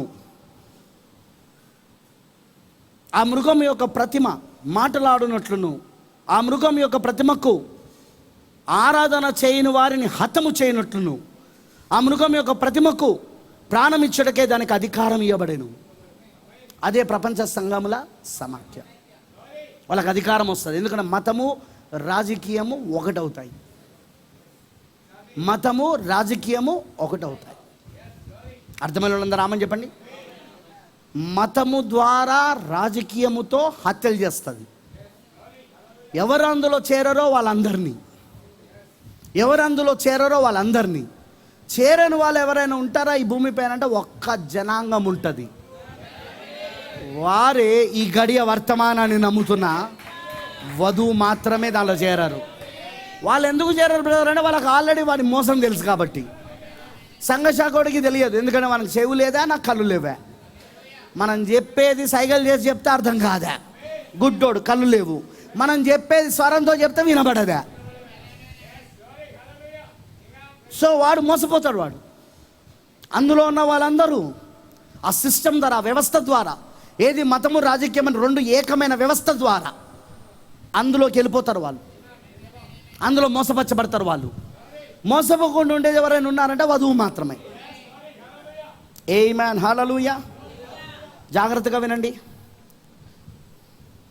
ఇప్పుడు దానికి అధికారం ఇచ్చాడు. 16వ వచనం, కాగా కొద్దివారు కానీ, ఇప్పుడు వినండిగా, కొద్దివారు కానీ, గొప్పవారు కానీ, ధనికులు కానీ, దరిద్రులు కానీ, స్వతంత్రులు కానీ, దాసులు కానీ, అందరూ తమ కుడి చేతి మీదనైనను తమ నొసటి అందైనను ముద్ర వేయించుకొనున్నట్లును, ఆ ముద్ర అనగా ఆ మృగము పేరైనను దాని పేరటి సంఖ్యనను గలవాడు తప్ప క్రయ విక్రయములు అంటే అమ్మడము కొనడం చేయుటకు మరి ఎవనికి అధికారము లేకుండానట్లు అది వారిని బలవంతము చేయుచున్నది. ముద్ర, దాని ముద్ర, దాని పేరు, దాని సంఖ్య. మృగం యొక్క ముద్ర, పేరు, సంఖ్య. అర్థమైందని అన్నది. మృగం యొక్క ముద్ర ఏంటో తెలవాలా, పేరేంటో తెలవాలా, దాని సంఖ్య ఏందో తెలవాలా. రైట్. దాని సంఖ్య కిందికి వచ్చినప్పుడు అది 666 అని రాయబడి ఉంది. అవునా? బుద్ధి గలవాడు మృగం యొక్క సంఖ్యను లెక్కింపనిమ్ము. ఎవరు? బుద్ధి గలవాడు మృగం యొక్క సంఖ్యను. సో మృగం యొక్క సంఖ్య, పేరు, ముద్ర. ఏంటిది సంఖ్య, పేరు, ముద్ర? దాని గురించి మన ప్రవక్త ఏమని చెప్పాడు? ఎందుకంటే ఇది 7 ముద్రలో దాగున ఒక మర్మం. ఇది 7 ముద్రలు తెరవబడినప్పుడు దేవుడి మర్మాన్ని తెరిచాడు ఆయన. ఏమిటిది అంటే వెరీ సింపుల్. ప్రవక్త చెప్పాడు, ఆల్రెడీ బోధించేశాడు. ఇప్పుడు దాని పేరు ఏంటిదంటే పోపు యొక్క సింహాసనం పైన ఉంటుంది. పోప్ యొక్క సింహాసనం పైన వికారియస్ ఫిలిడి. పోప్ యొక్క సింహాసనం పైన రోము భాషలో, బాగా వినండి, రోము భాషలో వికారియస్ ఫిలిడి అని రాసుంటుంది. దాని అర్థం ఏంటిది అంటే వికారియస్ ఫిలిడి అంటే దేవుని కుమారునికి బదులుగా అని అర్థం. అంటే ఈ సింహాసనం పైన ఎవరైతే కూర్చొని ఉన్నారో అతను దేవుని కుమారునికి బదులుగా ఇప్పుడు ఈ భూమి పైన ఉన్నాడని చెప్తున్నది అక్కడ. అర్థమైందా? వికారియస్ ఫిలిడి అంటే అర్థము దేవుని కుమారునికి బదులుగా. దేవుని కుమారుడు ఎవరు? ప్రభువైన యేసుక్రీస్తు. ప్రభువైన యేసుక్రీస్తుకు బదులు ఎవరైనా ఉంటారా? ప్రత్యామ్నాయం ఏదైనా ఉన్నదా ఈ ప్రపంచంలో? ప్రభువైన యేసుక్రీస్తుకు ప్రత్యామ్నాయము బదులు ఏదైనా ఉన్నదా? మరి ఇప్పుడు ఇతను ఈ సింహాసనం పైన కూర్చున్నవాడు, ఆ రోమ్లో ఉన్న ఆ సింహాసనం పైన కూర్చున్నవాడు తనను తాను ఏమని చెప్పుకుంటున్నాడు అంటే వికారియస్ ఫిలిడి, నేను దేవుని కుమారునికి బదులుగా ఉన్నానని చెప్పుకుంటున్నాడు. డైరెక్ట్గా అక్కడ రాసుకున్నాడు. అక్కడ మృగం యొక్క పేరు, పోప్ రోమ్ యొక్క మృగం యొక్క పేరు వికారియస్ ఫిలిడి. దేవుని కుమారునికి బదులుగా నేనున్నాను. ఇక సంఖ్య ఎంతమందికి తెలుసు? మ్యాథ్స్ చదువుకున్న వాళ్ళకి తెలుసు. రోమన్ అంకెలు, రోమన్ అక్షరాలే మ్యాథ్స్లో అంకెలు, నెంబర్స్. తెలుసా? చదువుకున్న వాళ్ళందరూ తెలుసు. రోమన్ అక్షరాలు మ్యాథ్స్కి వచ్చినప్పుడు అంకెలు. ఫర్ ఎగ్జాంపుల్ వి అని ఉందనుకో, వికారియస్లో వి. వి అంటే అర్థం ఏంటిదంటే 5. మ్యాథమెటిక్స్కి వచ్చినప్పుడు 5. ఎక్స్ అంటే 100. వికి ముందు 1 పెట్టినాం అనుకో, అది 4. తెలుసు కదా మీ అందరికీ. ఇప్పుడు వికారియస్ ఫిల్లిడి అనే ఆ మాటను కనుక మీరు ఆ రోమ్ యొక్క అంకెలను రాసి, ఆ తర్వాత వాటిని నువ్వు అదే ఆ అక్షరాలను రాసి వాటిని నువ్వు అంకెలుగా లెక్క పెట్టడం మొదలు పెడితే, వి అంటే 5, ఐ అంటే 1, ఐ అంటే 1, తెలుసు కదా మీకు. అలా మీరు లెక్క పెట్టుకుంటూ వెళ్తే మొత్తం 666 సంఖ్య వస్తుంది. అది మొత్తం లెక్క పెడితే వికారియస్ ఫిల్లిడి అనే ఆ యొక్క రోమ్, ఆ యొక్క పోపు సింహాసనంపై రాయబడి ఉన్న ఆ పేరును కనుక మీరు రోమ్ యొక్క సంఖ్యలోకి మారిస్తే, మీకు దాన్ని గ్రూప్లో పెడతాము, ఆల్రెడీ పెట్టాము ఇదివరకు చాలాసార్లు, మళ్ళీ పెడతాను. మారిస్తే ఎగ్జాక్ట్గా వాటిని లెక్క పెడితే 666. బుద్ధి గలవాడు మాత్రమే ఆ సంఖ్యను లెక్కించగలుగుతాడు. దాని పేరు, దాని సంఖ్య, రోమ్ యొక్క పోప్ రోమ్ యొక్క పేరు, సంఖ్య. పేరేంటిది? వికారియస్ ఫిల్లిడి. అది ఎక్కడ రాయబడి ఉన్నది? సింహాసనం పైన, పోప్ సింహాసనం పైన. అంటే దాని అర్థం ఏంటిది? దేవుని కుమారుడైన యేసుక్రీస్తుకు బదులుగా నేనున్నాను. సంఖ్య 666. ఆ వికారియస్ ఫిల్లిడి అనే దానిని నువ్వు కనుక రోమన్ అక్షరాలుగా ఉన్నవి దాని కనుక మ్యాథమెటిక్స్లోకి అంటే లెక్కలలోనికి మార్చి దాని సంఖ్యలు వేస్తే, దానంతా కలిపితే, అవన్నీ కలిపితే 5+1+ ఇట్లా 100+ అలా కలుపుకుంటూ వెళ్తే 666 అంటే 666 ముద్ర వస్తుంది, 666 సంఖ్య వస్తుంది. ఇప్పుడు దాని పేరు, దాని సంఖ్య రెండు అర్థమైనాయా? అర్థమైందా?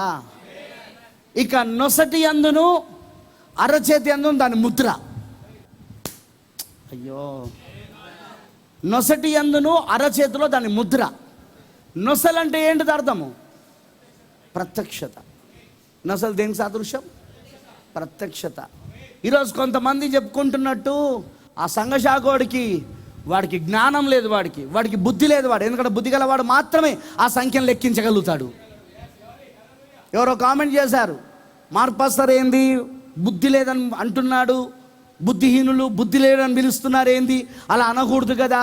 ప్రవక్త ఒక మెసేజ్లో అలా చెప్పాడు, అది ఒక సందర్భాన్ని బట్టి. కానీ అదే ప్రవక్త ఎన్ని వర్తమానాల్లో బుద్ధిహీనులు బుద్ధి లేని వారని అన్నాడో చూపించాలా? సరే, మూలవాక్యమైన బైబిల్ అంటాంది బుద్ధిహీనులని, బుద్ధి లేని వారని. ఉందా బైబిల్లా? మూలవాక్యమైన బైబిల్ చెప్తా ఉంది ఆ మాట. మూలవాక్యమైన బైబిల్ చెప్తా ఉన్నది ఆ మాట. చెప్తా ఉన్నది బుద్ధిహీనులని, బుద్ధి లేని వారని. అవునంటారా? దేవుడు లేడని బుద్ధిహీనుడు తమ హృదయంలో అనుకుందురు. అదిగో బుద్ధిహీనుడు ఒకడు నాకు కనబడెను, వాడు వేష వీధులలో తిరుగుతూ ఉన్నాడు. వాడు జ్ఞానం లేని ఒక యువకుడు, ఒక యవనస్తుడు, ఒక బుద్ధి లేనివాడు వేష వీధులలో తిరుగుతున్నాడు. సొలొమోను అన్నాడా లేదా? బ్రదర్, అలా చెప్పుకుంటూ పోతే బైబిలే చెప్తా ఉన్నది బుద్ధిహీనుడు బుద్ధి లేనాడని చెప్పడానికి. బైబిల్ చెప్తుంది, ప్రవక్త కూడా అన్నాడు. నాకు పాస్టర్ గారు ఈ ప్రశ్న అడిగాడు, ఇట్లా అనకూడదా పాస్టర్ గారని. ఎందుకంటే ఇట్లా ప్రవక్త ఇట్లా బుద్ధిహీనుడు అని మనం అనకూడదని అన్న మాట ఇలా అన్నాడని చెప్పేసి చూపించాడు. నేను అదే ప్రవక్త వర్తమానంలో నుండి ఆయన ఎన్నిసార్లు బుద్ధిహీనుడు అన్నాడో కొటేషన్స్ పంపించిన ఆ పాస్టర్కి. నీకు ఎవరు పంపినా వాళ్ళకి తిరిగి దీన్ని ఫార్వర్డ్ చేయమని, వాళ్ళకి పంపమని. People don't understand. ప్రజలకు అర్థం కాదు. బుద్ధి లేనోని బుద్ధి లేడనకపోతే మనకు బుద్ధి ఉన్నదంటవా? బైబిల్ వాడిని బుద్ధిహీనుడు అని పిలుస్తుంది. నువ్వేమని పిలవాలా? వాని గురించి మాట్లాడినప్పుడు ఏమని పిలుస్తావు నువ్వు? బుద్ధిహీనుడే అనాలా? బైబిల్ ఏమంటుంది అదే అనాలా నువ్వు. వేరే అనడానికి వీలు లేదు. ఇప్పుడు నేను ఎవరినైనా బుద్ధిహీనుడు అని అన్నానంటే అది బైబిల్ అంటుంది. వాడు బుద్ధిహీనుడు కాబట్టి వాడు అవి మాట్లాడుతున్నాడు. బుద్ధిహీనుడు కాబట్టి వాడికి వాక్యం అర్థం కావట్లేదు. బుద్ధిహీనుడు కాబట్టి వాడికి 666 ముద్ర ఏంటో అర్థం కావట్లేదు వాడికి. ఎందుకంటే బుద్ధి గల వాళ్ళు మాత్రమే ఆ సంఖ్యను లెక్కించగలుగుతారు. అందులో జ్ఞానం ఉన్నది. అది పైనుండి వచ్చే మేధస్సు అయి ఉన్నది. అది ఎక్కడి నుండి వచ్చింది? అది పైనుండి వస్తున్న మేధస్సు అది 666 అనేది అర్థం కావాలంటే, ఆ పాప పురుషుడు ఎవరు అర్థం కావాలంటే, తెస్సలోనికీయులకు రాసిన పత్రికలో పౌలు గారు చెప్పిన ఆ పాప పురుషుడు, ఆ క్రీస్తు విరోధి అర్థం కావాలంటే, ఆ మనుష్యుడు వాని సంఖ్య అర్థం కావాలంటే, అది మనుషుని సంఖ్య ఉంది బైబిల్లో, అది అర్థం కావాలంటే పైనుండి వచ్చే మేధస్సు కావాలా, జ్ఞానం కావాలా. బుద్ధిమంతుడైతేనే దాన్ని లెక్క పెట్టగలుగుతాడు. బుద్ధిహీనులు ఏం లెక్క పెడతారు? ఇప్పుడు సంఘశాఖ లెక్క పెడుతున్నాడా? వాడు 666 అంటే చిప్పట, ఏది కంప్యూటర్ చిప్పట, చిప్పు పెట్టుకుంటే 666 పెట్టుకున్నట్టట. నీ ఏటీఎం కార్డుది చిప్పు చూపించాలన్నా దాంట్లో, నీ ఆధార్ కార్డుది చిప్పు చూపించాలన్నా దాంట్లో. కంప్యూటర్ చిప్పు కాదురా 666 అంటే, అది సంఖ్య, ముద్ర, పేరు. దాని ముద్ర, దాని పేరు, దాని సంఖ్య. అది ఒక మృగముది. మళ్ళీ మృగం అంటే రాజ్యం, అదొక రాజ్యం. అది దానియేలు చూసిన 4వ రాజ్యం, అది ప్రకటన 13లో ఉన్న రాజ్యం, అది నీలో నుండి వస్తున్న రాజ్యం, అది ప్రజల్లో నుండి, జనసమూహంలో నుండి, ఆయా భాషల మాటల్లో నుండి వస్తున్న రాజ్యం. అది అది ఒకప్పుడు అన్యరోముగా మోకాల దగ్గర పరిపాలించింది. అది ఇనుముగా, ఆమెనంటారా? పాదముల దగ్గరకు వచ్చినప్పుడు కొంత ఇనుము, కొంత మట్టి, పోపు రోముగా మారింది. ఇప్పుడు ఇనుమో పోపు రోము, మట్టో ప్రొటెస్టెంట్ సంఘాలు, అవే ప్రపంచ సంఘ సమాఖ్య. ప్రొటెస్టెంట్ సంఘాలు మరియు రోమ్ కలిసి ఈ ప్రపంచాన్ని పరిపాలించబోతున్నాయి. మతము, రాజకీయము ఒకటై ఈ ప్రపంచాన్ని పరిపాలించబోతున్నాయి. ఈ ప్రపంచాన్ని పరిపాలిస్తాయని ప్రపంచ దేశ లీడర్స్కి తెలుసా అంటే, మొన్న మన యొక్క ప్రైమ్ మినిస్టర్, ప్రధానమంత్రి మోడీ చెప్పలేదా? వాళ్ళందరికీ తెలుసు, కానీ అది సీక్రెట్. ఆ కొత్త ప్రపంచ క్రమము రాబోతుందని, ఈ మహమ్మారి తర్వాత కొత్త ప్రపంచ క్రమము వస్తుందని, మొత్తం ప్రభుత్వాలని ఒకే ప్రభుత్వం కింద పనిచేస్తాయని వాళ్ళందరికీ తెలిసిన విషయాలే. ఇప్పటికే ప్రపంచ బ్యాంకు కింద మనం పనిచేస్తాం కాదా? కాదా? ప్రపంచ బ్యాంకు చెప్పిందే మనం చెయ్యాలా.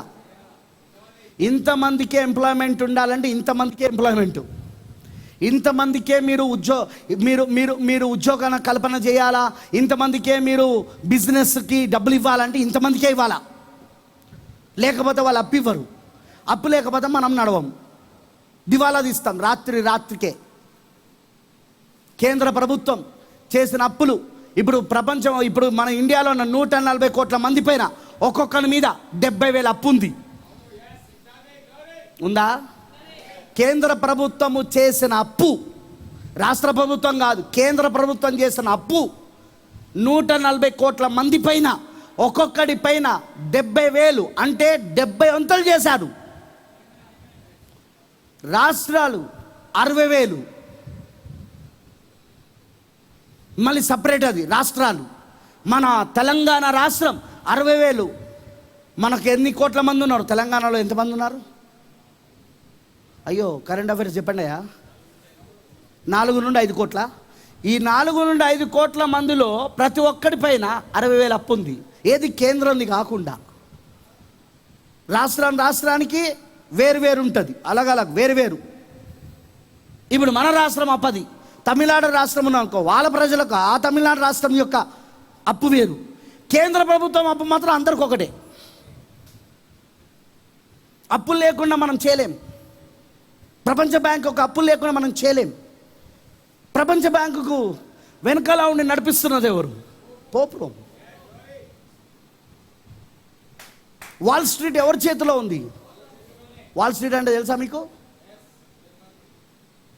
షేర్ మార్కెట్, ప్రపంచ షేర్ మార్కెట్.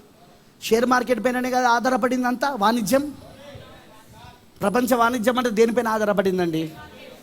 షేర్ మార్కెట్ పైననే. కానీ వాల్ స్ట్రీట్ ఎవరి చేతిలో ఉన్నదన్నాడు ప్రవక్త? పోప్ రోమ్ చేతిలో ఉన్నది. ఎందుకు? అందులో పెడుతున్న పెట్టుబడులు ఎవరైతే ఉన్నారో వాళ్ళందరూ కూడా రోమ్ యొక్క ఆర్థిక సహాయం ద్వారానే పెడుతున్నారు. వాళ్ళు తెర వెనకాల ఉన్న రోము ఇప్పుడు తెర బయటికి రాబోతున్నదిగా. అది ఎప్పుడు వస్తుందంటే మనం వెళ్ళిపోయినాక.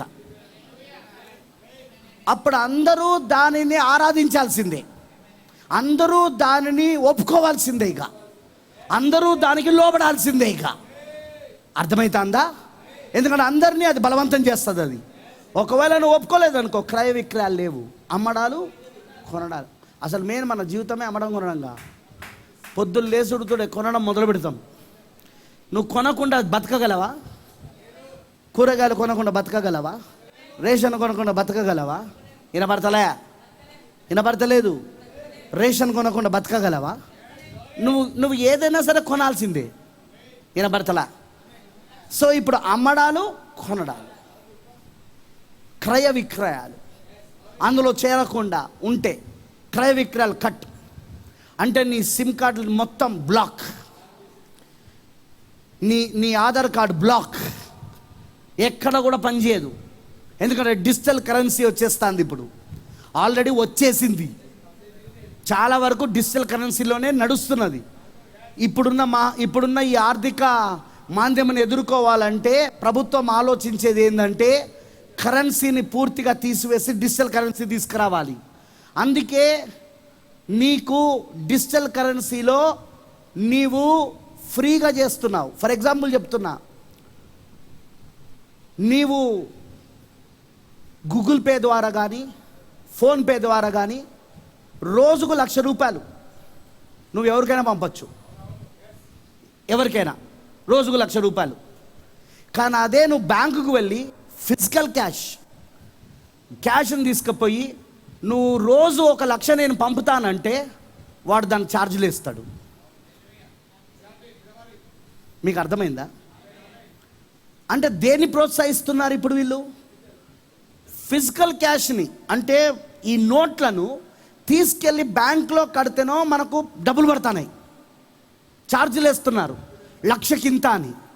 అదే నువ్వు ఇప్పుడు నీ యాప్ ద్వారా డిజిటల్ కరెన్సీలా నువ్వెంత పంపించినా కూడా ఏం లేదు. ఇప్పుడు నేను యాక్సిస్ బ్యాంక్ కస్టమర్ని, నేను 20 లక్షలు పంపొచ్చు నేను ఏ అకౌంట్కైనా. అదే 20 లక్షలను నేను ఫిజికల్ క్యాష్ తీసుకుపోయి ఒకవేళ నేను పలానా అకౌంట్లో వేయను నన్ను అనుకో, నాకు ఛార్జీలు పడతాయి. ప్రభుత్వం ఏం చేయడానికి ప్రయత్నిస్తూ ఉన్నదంటే డిజిటల్ కరెన్సీ ఎందుకు తీసుకొస్తా ఉన్నదంటే, బాగా వినండి, డిజిటల్ కరెన్సీ ఎందుకు తీసుకొస్తున్నదంటే క్రయ విక్రయాలు మొత్తము డిజిటల్ కరెన్సీ ద్వారా చేసినప్పుడు ఒక్కసారి నీ యొక్క అకౌంట్ని బ్లాక్ చేస్తే నువ్వు చేయలేవు. నువ్వు ఇక ఇంటర్నెట్ బ్యాంకింగ్ చేయలేవు, గూగుల్ యాప్ చేయలేవు, గూగుల్ యాప్ ద్వారా పంపలేవు, వింటున్నావా? ఫోన్పే ద్వారా పంపలేవు, ఇంటర్నెట్ బ్యాంకింగ్ ద్వారా పంపలేవు. ఎందుకు? నీ అకౌంట్ హోల్డ్ అయిపోయింది. ఇక నీకు అర్థమైందా? అర్థమైన వాళ్ళందరూ రామని చెప్పండి. ఇప్పుడు ఆ స్టెప్స్ అన్నీ అటే వెళ్తున్నాయి, ఇప్పుడు ఈ అడుగులన్నీ అటే వెళ్తున్నాయి. ఇప్పుడు అర్థమైన వాళ్ళందరూ రామని చెప్పండి. ఇప్పుడు నేను ముఖ్యంగా చెప్పడానికి ఏం ప్రయత్నిస్తున్నానంటే ప్రియులారా, ముఖ్యంగా what I'm trying to tell is, నేను ముఖ్యంగా చెప్పడానికి ప్రయత్నించేది ఏంటిదంటే, ముఖ్యంగా మనం చూడాల్సింది ఏంటిదంటే ఇప్పుడు ఆ మృగము అంటే రాజ్యము, పాదముల దగ్గర ఉన్న రాజ్యము, కొంత ఇనుము కొంత మట్టి. అదే 4వ రాజ్యం, అదే 4వ క్రూరముఖం. దాంట్లో 3 క్రూరముఖాలు ఏకమైనవి. మొదటి 3 క్రూరముఖాలు దాంట్లో ఏకమైనవి. అర్థమైందా? ఏంటిది? బబులోను, మాదీలు, పారసికులు, మరి గ్రీకులు. ఆ 3 ఏకమే 4వదిగా, 4వ అగ్ర రాజ్యముగా, ప్రపంచాన్ని పరిపాలించడానికి పాదముల దగ్గర రాజ్యముగా, కొంత ఇనుము కొంత మట్టిగా ఉంది అది. సో మృగం అంటే ఇక్కడ రాజ్యం, దాని పేరు వికారియస్ ఫిలిది. ఆ రాజ్యం ఏంటిది? అదే పోప్ రోమ్. దాని పోప్ రోమ్ అంటారు ఇప్పుడు. ఒకప్పుడు అన్య రోమ్, అది ఒకప్పుడు అన్య రోమ్, కానీ ఇప్పుడు అది పోప్ రోమ్. సో ఇప్పుడు ఆ మృగము పోప్ రోమ్, దాని పేరు వికారియస్ ఫిలిడి. అంటే ఏంటి? దేవుని కుమారునికి బదులుగా నేనున్నానంటున్నాడు అక్కడ. పోప్ రోమ్ యొక్క అధిపతి, పోప్ రోమ్ యొక్క రాజు ఏమని చెప్పుకుంటున్నాడంటే, నేను దేవుని కుమారుడైన యేసుక్రీస్తుకు బదులుగా నేనున్నాను. అదే ఆ పేరు, దాని సంఖ్య. ఆ పేరు నువ్వు లెక్కిస్తే, చెప్పాను కదా, రోమన్ల యొక్క అక్షరాలను నువ్వు సంఖ్యగా మారిస్తే 666. దాని పేరు, దాని సంఖ్య. ఇక దాని ముద్ర అంటే ఏంటో తెలుసా? దానిలో చేరుట. అందుకే ప్రవక్త ఏమన్నాడు? నేనెందుకని ఈ మత శాఖలకు వ్యతిరేకిని, ఈ సంస్థాగత సంఘాలకు వ్యతిరేకిని, అందులో ఉన్న ప్రజలకు నేను వ్యతిరేకిని కాదు, కానీ ఆ సంస్థలకు వ్యతిరేకిని నేను, ఆ సిస్టమ్కి, ఆ వ్యవస్థలకు వ్యతిరేకిని నేను. ఎందుకు వ్యతిరేకిని అంటే అది 666 కాబట్టి. సో ఇప్పుడు సంఘ శాఖలో చేరడమే 666 యొక్క ముద్రను కలిగి ఉండడం. అర్థమైన వాళ్ళందరూ రామని చెప్పండి. సంఘ శాఖలో చేరడమే 666 యొక్క ముద్రను కలిగి ఉండడం.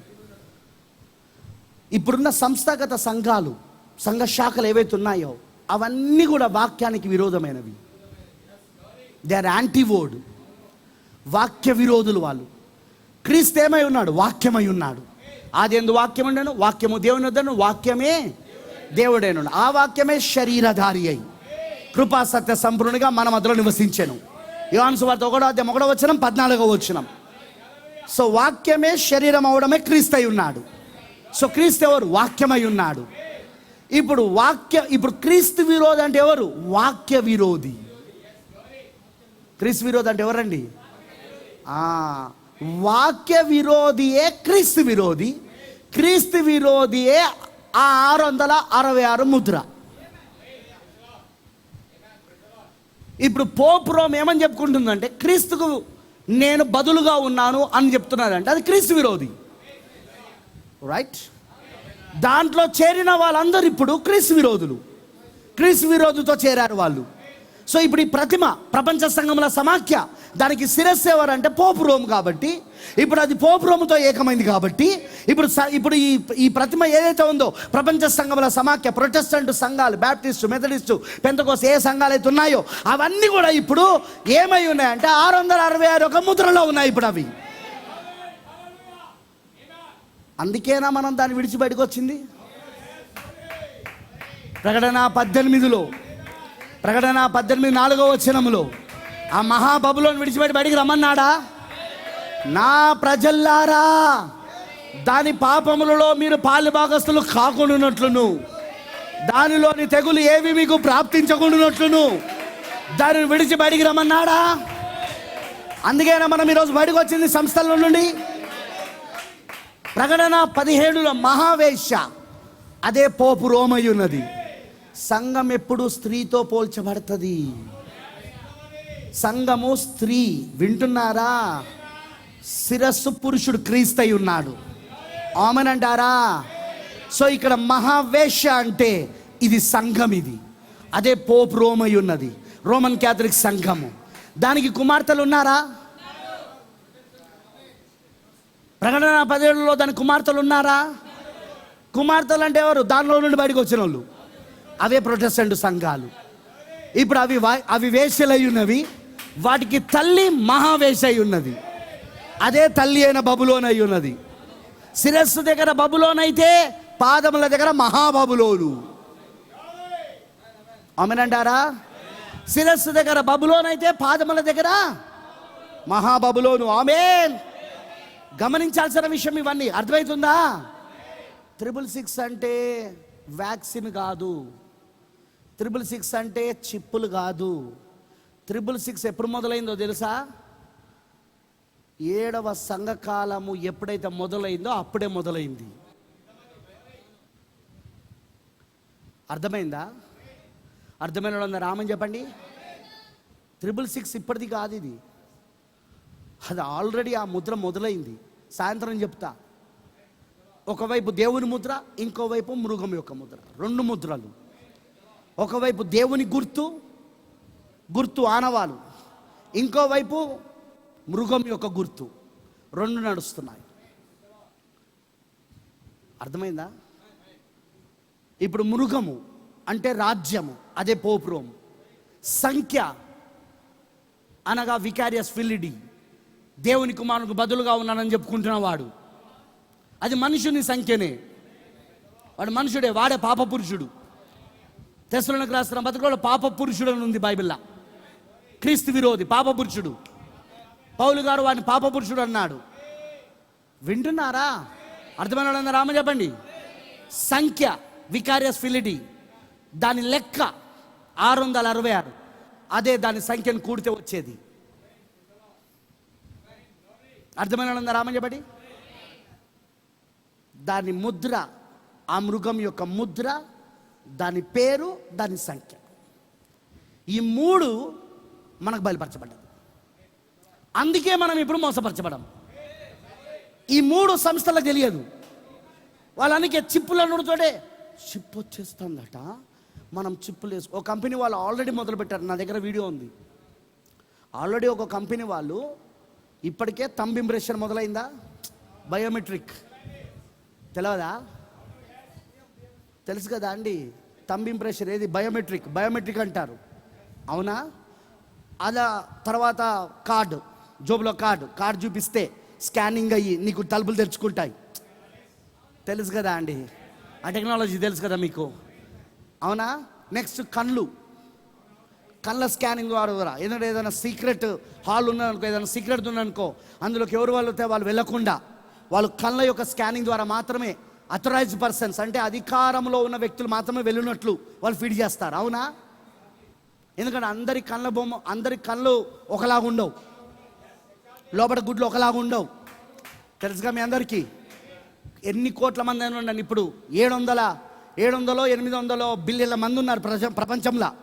వింటున్నారా? వాళ్ళందరి యొక్క థంబ్ ఇంప్రెషన్ వేరుంటుంది. దేవుడు అలా సూచించి పెట్టాడు. అర్థమవుతుందా? ఎన్ని 100 కోట్లైన ఉండని, కానీ ఒక్కరిది ఇంకొకరిది కలవదనమాట. అందుకే బయోమెట్రిక్. కళ్ళు గుడ్లు కూడా ఒకరిది ఒకరు కలవదు.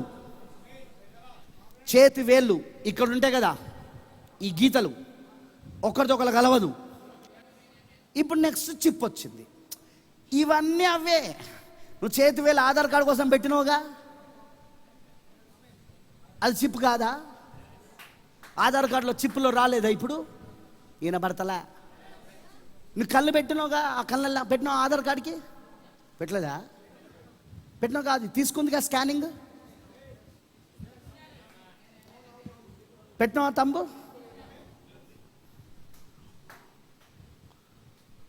ఎవడో పిక్చర్ బోధిస్తూ ఉంటాడు 666 అంటే చిప్పు. అది చిప్పు కాదురా, అది మృగం యొక్క సంఖ్య. మృగం ఎవరు, సంఖ్య ఎవరు, దాని పేరేంటి, అది అర్థం కావాలా. సంఘశాఖడికి అర్థం కాదు అది. అందుకే ఎవడో బుద్ధిహీనుడు వీడియో తీస్తాడు యూట్యూబ్లో. ఉన్నారో 4-5 బుద్ధిహీనులు 10-15 నిమిషాల వీడియోలు తీసేటోళ్ళు. తీసి ఏం చేస్తారంటే, వచ్చేసింది అంటారు. ఇక 666 ఓరి పిచ్చోడా, వచ్చేసింది కాదురా, వచ్చి ఉన్నది. నీకు తెలవకుండానే నీకు ముద్ర కూడా పడ్డది. సాయంత్రం చెప్తా, వచ్చి ఉన్నది, ఆల్రెడీ నువ్వు ముద్రించబడ్డావు 666 చేత. ఎవడు ఆ వీడియో తీసినోడే, షిప్ అన్నోడే.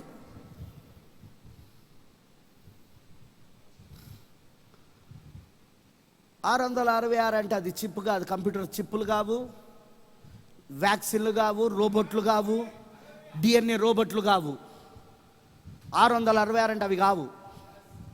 ఆ సంఖ్య, దాని పేరు, దాని ముద్ర దేంది? మృగముది.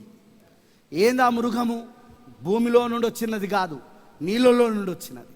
ఇదే మృగం ఎవరు చూశారు? 100 సంవత్సరాల క్రితము దానియేలు చూశాడు. అది రాజ్యం. అది మృగం అంటే రాజ్యం. అది పాదముల దగ్గర ఉన్న రాజ్యం, 4వ రాజ్యం. కొంత ఇనుము, కొంత మట్టి. అర్థమైందా? ఆ రాజ్యమే పోప్ రోమై ఉన్నది. దాని పేరే వికారియస్ ఫిలిడే ఉన్నది. దాని సంఖ్యనే, దాన్ని లెక్కించినప్పుడు బుద్ధి గలవాడు ఆ సంఖ్యను లెక్కించును. 666 అయి ఉన్నది. దాంట్లో చేరిన వాడే 666 ముద్రను కలుగున్నవాడు. ముద్ర అంటే స్టాంప్ వేయడము, ముద్ర అంటే పచ్చబొట్టు కొట్టడము. 666 అని ఇక్కడ నొసల పైన పచ్చబొట్టు కొట్టడము, చేతి పైన పచ్చడి కొట్టడము, లేకపోతే చిప్పులు పెట్టడమో అది కాదు ముద్ర అంటే. ఎందుకంటే ముద్ర అంటే పౌలు గారు చెప్పాడు ఎఫెసీ 4:30 ఏమని చెప్పాడు? దేవుని పరిశుద్ధాత్మను దుఃఖపరచకుడి, విమోచన దినము వరకు మీరు ముద్రించబడి ఉన్నారు. దేంతో ముద్రించబడి ఉన్నారు? పరిశుద్ధాత్మతో. పరిశుద్ధాత్మ అనగా ముద్ర. ఎవరైతే పరిశుద్ధాత్మతో నింపబడ్డారో వాళ్ళు పరిశుద్ధాత్మ చేత ముద్రించబడుతున్నారు. అదే దేవుని యొక్క ముద్ర.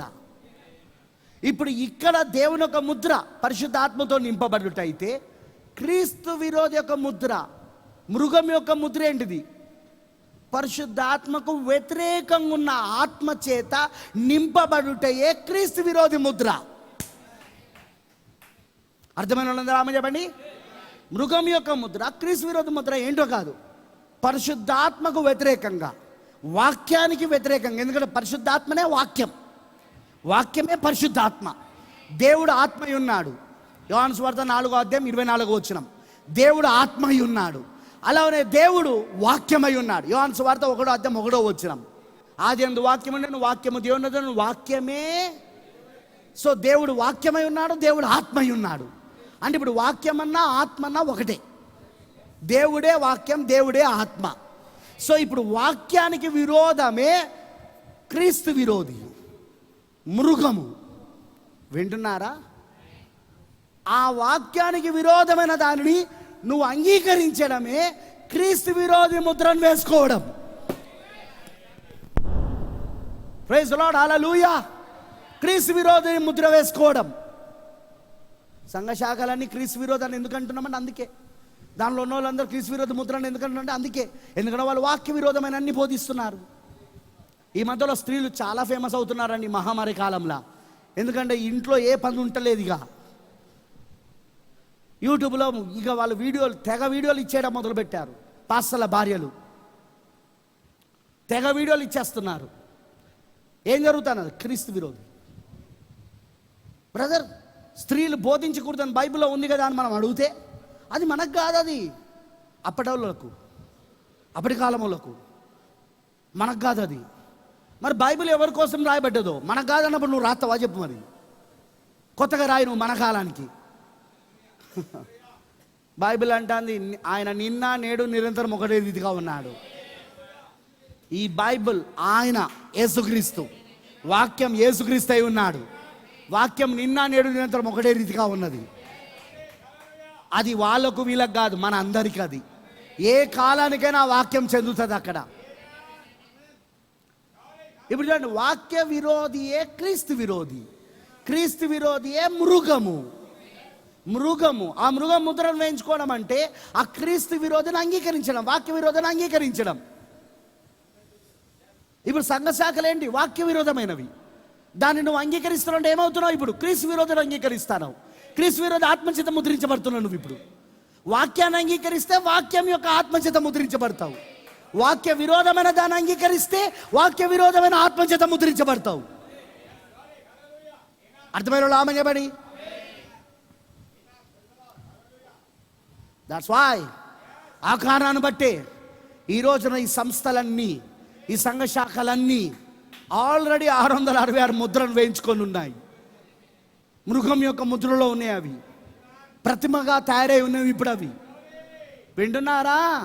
ప్రతిమగా తయారై ఉన్నవి ఇప్పుడు. అవి పోపు రోమ్ యొక్క శిరస్సు కింద నడిపించబడుతున్నాయి. కానీ సర్వలోకమును మోసపుచ్చిన అపవాది సాతానుడు ఒకళ్ళు మాత్రం మోసపుచ్చలేడు. వాడు సాధ్యమైతే మోసపుచ్చడానికి ప్రయత్నిస్తాడని యేసు చెప్పాడు. సాధ్యమైతే, కానీ వాడి వల్ల కాదు. అది ఎందుకు కాదంటే వాళ్ళ పేర్లు గొర్రెపిల్ల జీవ గ్రంథములో రాయబడి ఉన్నది కాబట్టి. గొర్రెపిల్ల ఎవరు? ప్రభువైన యేసుక్రీస్తు. ఆయన జీవ గ్రంథములో ఉన్నది, ఆయన జీవ పుస్తకంలో ఉన్నది. అది వాళ్ళ పేర్లు, వాళ్ళు ఆయనలో ఉన్న వాళ్ళు. అందుకే ఎఫెసీ 1:1 ఏమని చెప్పబడ్డది? మనం ఎప్పుడు ఏర్పరచబడ్డామట? జగత్తు పునాది వేయబడక మునిపే. ఎవరిలో ఏర్పరచబడ్డామట? క్రీస్తు లోపట. క్రీస్తే ఆ గొర్రెపిల్ల జీవ గ్రంథం. ఆ క్రీస్తులో నువ్వు ఏర్పరచబడ్డావు, అనగా గొర్రెపిల్ల జీవ గ్రంథంలో నువ్వు రాయబడ్డావు. అందుకే నువ్వు ఆ మృగానికి ఆరాధన చెయ్యము. అర్థమైన వాళ్ళందరూ ఆమె చెప్పండి. ఆరాధన చేయడం అంటే అందులో చేరడం, వాడు చెప్పిన అబద్ధాన్ని నమ్మడం. త్రిత్వం, వాడు చెప్పే పచ్చి అబద్ధం. త్రియేక దేవుడు త్రిత్వం. ఎందుకంటే బైబిల్లో 66 పుస్తకాలలో ఎక్కడ ఏ చోట ఏ భక్తుడు కూడా దేవుడు త్రియేక దేవుడు త్రిత్వం దేవుడు అని రాయలేదు. ఎక్కడ లేదు ఆ పదం అసలు బైబిల్లో లేని ఆ పదమును ఈరోజు క్రైస్తవ వేదాంత విద్య కలిగిన వేదాంత పండితులు, థియాలజీ జ్ఞానం కలిగిన వాళ్ళందరూ దాన్ని తీసుకొచ్చి పెట్టారు. అక్కడ 3 దేవుళ్ళు బైబిల్లో లేదు. దేవుడు ఒక్కడే ఉంది బైబిల్లో. నేనే దేవుడను, నేను తప్ప వేరొక దేవుడు లేడని చెప్పిన ఆ ఏకైక దేవుడే కొత్త నిబంధనలో శరీరధారే వచ్చాడు. పాత నిబంధనలో ఉన్న యెహోవాయే కొత్త నిబంధనలో యేసుక్రీస్తుగా వచ్చాడు. ఆయన తండ్రియే కుమారుడిగా మారాడు. ఇప్పుడు కుమారుడే పరిశుద్ధాత్మగా ఉన్నాడు. తండ్రి, కుమార, పరిశుద్ధాత్మ అనేది 3 వ్యక్తులు కాదు. తండ్రి, కుమార, పరిశుద్ధాత్మ అనేది 3 దేవులు కాదు. ఒక్క దేవుడే తండ్రిగా, కుమారుడిగా, పరిశుద్ధాత్మగా ఆయన పాత్రలు వేశాడు. ఆయన తండ్రి కాలంలో తండ్రిగా, కుమారుడి కాలంలో కుమారుడిగా, ఇప్పుడు పరిశుద్ధాత్మ కాలంలో పరిశుద్ధాత్మునిగా ఉన్నాడు. ఆయన త్రియేక దేవుడు కాదు, ఆయన త్రిత్వపు దేవుడు కాదు. ఆయన వాళ్ళు చెప్తున్నాడు ఆయన 3 దేవులు కాదు. ఆయన చూడండి, ఇలాంటి అబద్ధాలు వాక్య విరోధమైనవి. క్రిస్మస్ బైబిల్ ఎక్కడుంది? కానీ అది ప్రపంచమంతా ఘనముగా చేసుకునే పండుగ. అది 11 నెలలు ఒక ఎత్తు వ్యాపారవేత్తలకు, ఆ ఒక్క నెలలో జరిగే వ్యాపారం ఒక ఎత్తు. అవునా? మీరు గనక చదివితే 11 నెలలు అమ్మిన బ్రాండీ, విస్కీ, బీర్ ఏవైతే ఉంటాయో 12వ నెలలో అమ్మిన దాన్ని చూడండి మీరు ఒకసారి. 11 నెలలో రాని లాభాలని 12వ నెలలో వస్తాయి వాళ్ళకు. అదొక వ్యాపారం. అది వాక్యానికి విరోధం. అది కానీ ఈరోజు వీళ్ళు ఘనంగా చేసుకుంటారు. వాక్య విరోధం. త్రియేక దేవుడు వాక్య విరోధం, త్రిత్వం దేవుడు వాక్య విరోధం, స్త్రీలు బోధించుట వాక్య విరోధం. బైబిల్లో స్త్రీ సంఘంలో మౌనంగా ఉండాల్సిందే కానీ వారికి బోధించుటకు, ఉపదేశించుటకు అధికారం లేదని క్లియర్గా ఉంది బైబిల్లో కొత్త నిబంధనల. అయినా వీళ్ళు ఈరోజు పాశ్రమలు అంత ఫేమస్ అవుతున్నారు. దయ్యాలు బట్టిన వాళ్ళు లిప్స్టిక్లు రాసుకొని, ఒక్కొక్కటి జుట్టు కత్తిరించుకొని, మొత్తం ఫేషియల్ చేసుకొని, ఆ ఐబ్రోస్ కట్ చేసుకొని, అది పాట పాడుతూ ఉంటుంది. ఏదో పెద్ద భక్తి పర్రాలు అన్నట్టు. యజబేలు స్త్రీ, అది కుక్కలకు మాంసం కాబోతుంది. అది ఎందుకంటే అది బైబిల్. అది దేవుడు వాక్యమై ఉన్నాడు. వాక్యానికి విరోధం అపవాదై ఉన్నాడు. ఇప్పుడు అపవాదం ఎవరంటే దేవునికి శత్రువు, దేవునికి విరోధి. రైట్? సాతాను ఎవరు? దేవునికి విరోధి.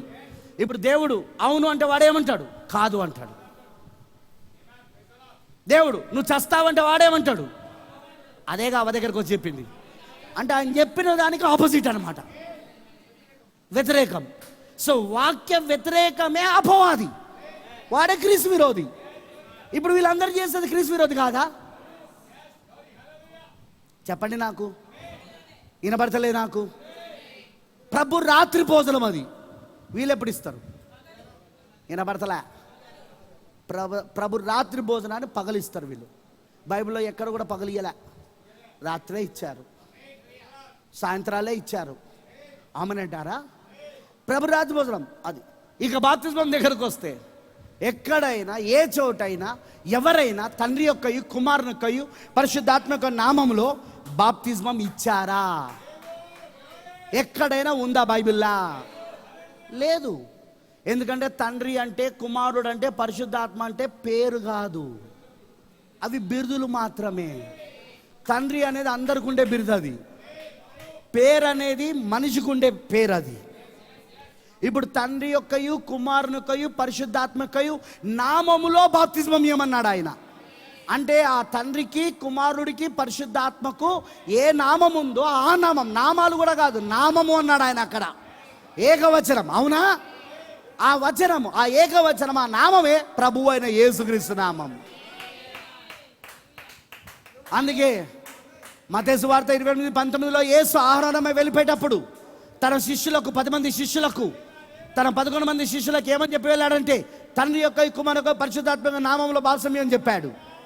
ఇప్పుడు ఆ 11 మంది శిష్యులే 10 రోజుల తర్వాత వాళ్ళు పెంతెకోస్తు పండుగ రోజున పరిశుద్ధాత్మతో నింపబడినప్పుడు, ఆ మేడగదిలో ఉన్నప్పుడు, అక్కడ నిలబడి మేము రక్షణ పొందాలంటే ఏం చేయాలి అన్నప్పుడు, మీరు మారు మనసు పొంది పాపక్షమాపణ నిమిత్తం ప్రతి వాడు యేసుక్రీస్తు నామములో బాప్తిసం పొందుకోనండి, అప్పుడు మీరు పరిశుద్ధాత్మన వరం పొందుతారని చెప్పాడు ఆయన.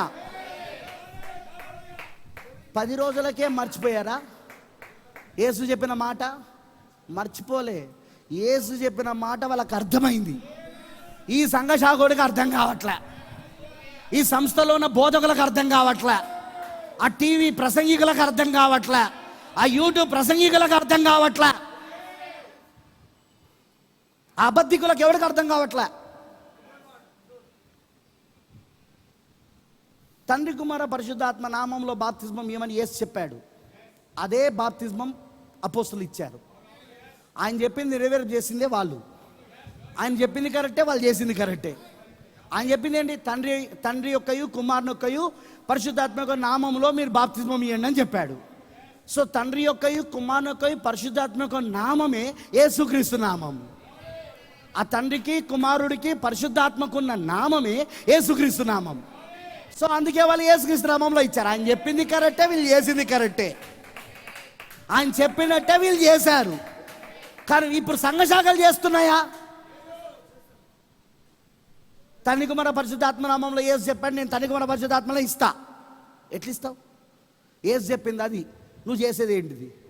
ఇది ఎట్లున్నదంటే, నీ పిల్లవాడిని లేదా నీ పిల్లవాడిని నువ్వు స్కూల్లో జాయిన్ చేసేటప్పుడు ఫామ్ ఇచ్చాడు. పేరు అంటే పక్కన పేరు, తండ్రి పేరు అంటే మళ్ళీ పక్కన తండ్రి పేరు.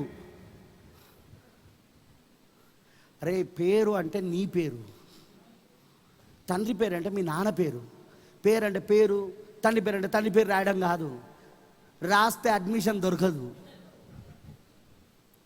చెక్ పైన నేమ్ అని ఉందనుకో, నువ్వు నీ పేరు రాయాలా. పేరు అంటే పేరు అని నీ పేరు రాయాలా. పేరు అని రాసిన చెక్ చెల్తుందా? మరి ఇప్పుడు వీడు తండ్రి యొక్క, కుమారుని యొక్క, పరిశుద్ధాత్మ నామంలో నేను నీకు బాప్తిసం ఇస్తున్నాను అని ఇచ్చినాను, అది చెల్తుందా? అది అసలు బాప్తిజమే కాదు. అది నువ్వు 100 సార్లు నీళ్ళల్లో తీసుకొని లేసినా నీకు ఆ బర్రెకు తేడా లేదు. మా తెలంగాణ భాషలో బర్రె అంటాం, ఏం ఆశ్చర్యపడకండి, గేదె. ఎందుకంటే అది కూడా రోజు నీళ్ళలో మునిగి లేసి వచ్చింది, నువ్వు కూడా అట్లనే లేచి వచ్చినావు, అంతే తేడా. నామములోనే రక్షణ ఉన్నది. అపొస్తలుల కార్యం 4:12 ఏమని చెప్పబడుతుంది? 4:12 ఆకాశము క్రింద ఇవ్వబడిన మరి ఏ నామములోనూ రక్షణ లేదు, కానీ ఈ నామములోనే రక్షణ ఉన్నది. ప్రభువైన యేసుక్రీస్తు నామములోనే రక్షణ. అందుకే ఇప్పుడు నువ్వు సంఘశాఖలో ఉండడమే, దాని పేరు, దాని సంఖ్య, దాని ఆత్మతో ముద్రించబడి ఉన్నావు. ఇప్పుడు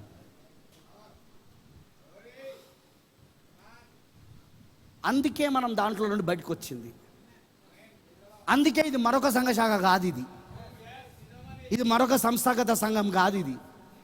ఇది వధువు, ఇది పెళ్లి కుమార్తె. ఇది వాక్యము చేత అలంకరించబడి వాక్యంగా మారుతున్న వాళ్ళం మనం.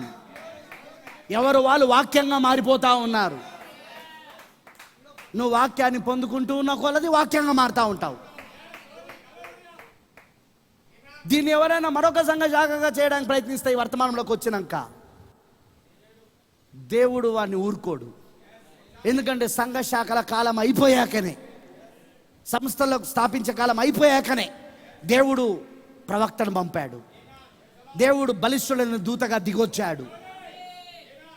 సంఘశాఖల కాలం అయిపోయాకనే, అంటే మరొక సంఘశాఖ ఇక తయారు కాదన్నమాట. మరొక సంస్థ ఇక తయారు కాదు. ఇక ఆ కాలాలన్నీ అయిపోయినాయి. ఇక లూథర్ సంఘశాఖగా మారింది, లూథర్ వెళ్ళిపోయాక. వెస్లీ సంఘశాఖగా మారింది, వెస్లీ వెళ్ళిపోయాక. పెంతెకోస్తులు వాళ్ళు సంఘశాఖగా మారారు. ఇలా సంఘశాఖలుగా మారే కాలం అంతా అయిపోయాక ఇక మళ్ళీ ఇంకో కొత్త సంస్థ రావడం లేదనమాట. అప్పుడు దేవుడు ఒక ప్రవక్తను పంపుతాడు. ఆ సంఘశాఖల కాలం అయిపోయాక, సంస్థాగత సంఘాల కాలం అయిపోయాక దేవుడు ఒక ప్రవక్తను పంపుతాడు. ఆ ప్రవక్త ఉన్న కాలంలో బలిష్ఠులైన దూతగా నదికి వస్తాడు. ఆయన ముద్రలను తెరిచి దాన్ని ఇవ్వడానికి వస్తాడు. ఆయన ఇప్పుడు ఆ ప్రవక్త ద్వారా ఇవ్వడానికి వస్తాడు. ఆయన ఎవరికి? సంస్థలకు కాదు, సంఘశాఖలకు కాదు, దానిలో నుండి బయటకు వచ్చిన వధువుకి, వ్యక్తులకు అన్నమాట. దాంట్లో నుండి వచ్చిన వ్యక్తులకు. అర్థమైందా? ఆమేన్, హల్లెలూయా. అందుకే చాలామందికి ఇది అర్థం కాక చాలామంది తప్పిపోతున్నారు. వినకండి, అట్లాంటివి నమ్మకండి. బుద్ధిహీనుల యొక్క బోధలు అవన్నీ. వ్యాక్సిన్ వేసుకుంటే నువ్వు పరలోకం పోవు, లేకపోతే 666 అంటే చిప్పు పెట్టుకోవడము, లేకపోతే నీ జన్యువులు రోబోట్లుగా మారిపోతాయి. అవి కావు.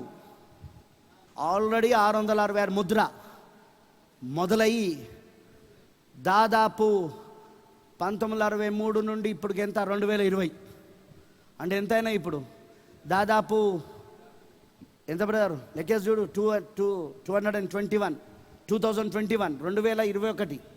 మైనస్ 1963. చూడండి రా బాబు, దాంట్లో ఫోన్లో 63 అంటే 2000కి ఎంత తీసేస్తే 57. రైట్, 57 58 అన్నట్టు. 21 అంటే 58. వచ్చి 58 సంవత్సరాలు అయింది. ఇప్పుడు ఏంటిది? మృగం యొక్క ముద్ర ప్రారంభమై ఎన్ని సంవత్సరాలు అయింది తెలుసా? ఇంకా తెలియదు ఎవరికి. ఒక్క వధువుకి తప్ప, ఒక పెళ్లి కుమార్తెకు తప్ప. వస్తుందంటాను వాళ్ళు. ఆల్రెడీ వచ్చింది. 58 సంవత్సరాలు అయితే అందు వచ్చి. సాయంత్రం చెప్తా. 58 సంవత్సరాలు అయితే అందు వచ్చి. 2021 58 సంవత్సరాలు ఇప్పుడు వచ్చి. మృగం యొక్క ముద్ర వచ్చి, దేవుని యొక్క ముద్ర వచ్చి, 2 ముద్రలు వచ్చి. ఫ్రెండ్స్, ఈ మర్మము వధువుకి తప్ప ఇంకెవరికి అర్థం కాదు. ఆ పాప పురుషుడు ఎవరో వధువుకి అర్థమవుతుంది. ఆ క్రీస్తు విరోధి ఎవడో వధువుకి అర్థమవుతుంది. ధర్మ విరోధి, క్రీస్తు విరోధి. పౌలు గారు రాస్తాడు తెస్సలోనికీయులకు రాసిన పత్రిక, సాయంత్రం చదువుతా.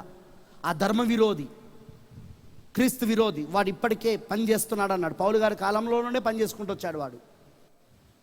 నికోలేతు బోధగా. అవునా? నికోలేతు బోధ మొదలైందా? నికోలేతు క్రియలు, బోధ, ఆత్మ, చివరికి అది ఒక వ్యక్తిలో శరీరం అవడం. అదే పోపులో వాడు శరీరం అవుతాడు. వాడే పాప పురుషుడు. మీకు అర్థమైందా? కానీ దాని గురించి ఎవరికి బయలుపరచబడతా అంటే ముందు వధువుకి. ఎందుకు? ముద్రలు తెరవబడు ద్వారా మర్మం అంతా సమాప్తమైపోయింది. సో ఆ పాప పురుషుడు ఎవరో మనకు తెలుసు, ఆ మృగం ఏంటో మనకు తెలుసు, ఆ క్రీస్తు వీరుడు ఎవరో మనకు తెలుసు. దాని ముద్ర, దాని పేరు, దాని సంఖ్య, దాని ముద్ర అవేంటో మనకు తెలుసు. కాబట్టే అందులోకి వెళ్ళాం మనం. తెలియని వాళ్ళందరూ మోసపరచబడి ఏమవుతుంటారు? వాళ్ళు మోసపరచబడడం అంటే అర్థం ఏంటిదండి? తెలియక చేయడం. చెప్పండి, మోసపరచడం అంటే అర్థం ఏంటిది? తెలియక చేయడమే మోసపోవడం. రైట్? సర్పము నన్ను మోసపుచ్చినదని అవ్వ అన్నదా? అవ్వ ఏమని చెప్పింది? సర్పము నన్ను మోసపుచ్చినాడు. ఎందుకు? ఈమెకు తెలియక చేసింది ఆమె. కానీ ఆదాము మోసపరచబడలేదని పౌలు గారు రాశాడు. ఆదాము మోసపరచబడలేదని పౌలు గారు రాశాడు. ఆయన ఎందుకు చేశాడు? చెప్పాను కదా, అందులోనే క్రీస్తు పాత్ర ఉంది. ఆ స్త్రీ ఎవరు? ఆ అవ్వ ఎవరు? మనం మోసపరచబడిన వాళ్ళం. ఇప్పుడు ఆదాము ఎవరు? యేసుక్రీస్తు. కావాలనే ఆయన మరణాకరంగా లేని శరీరంలోకి వచ్చాడు. ఆయన కావాలని పాపపాకార శరీరంలోనికి, ఎందుకు వచ్చాడు? మనల్ని మరణము నుండి విడిపించడానికి. ఆదాం ట్రై చేశాడు, విడిపించలేకపోయాడు. కానీ మన ఆదాము, మన కడపడి ఆదాము, మన యేసుక్రీస్తు విడిపించాడు. ఆయన విడిపించాడా? వినపడతలేదు నాకు. ఆదాము మోసపుచ్చబడలేదు, అవ మోసపుచ్చబడింది. మోసపరచబడడం అంటే అర్థం తెలియక చేయడం.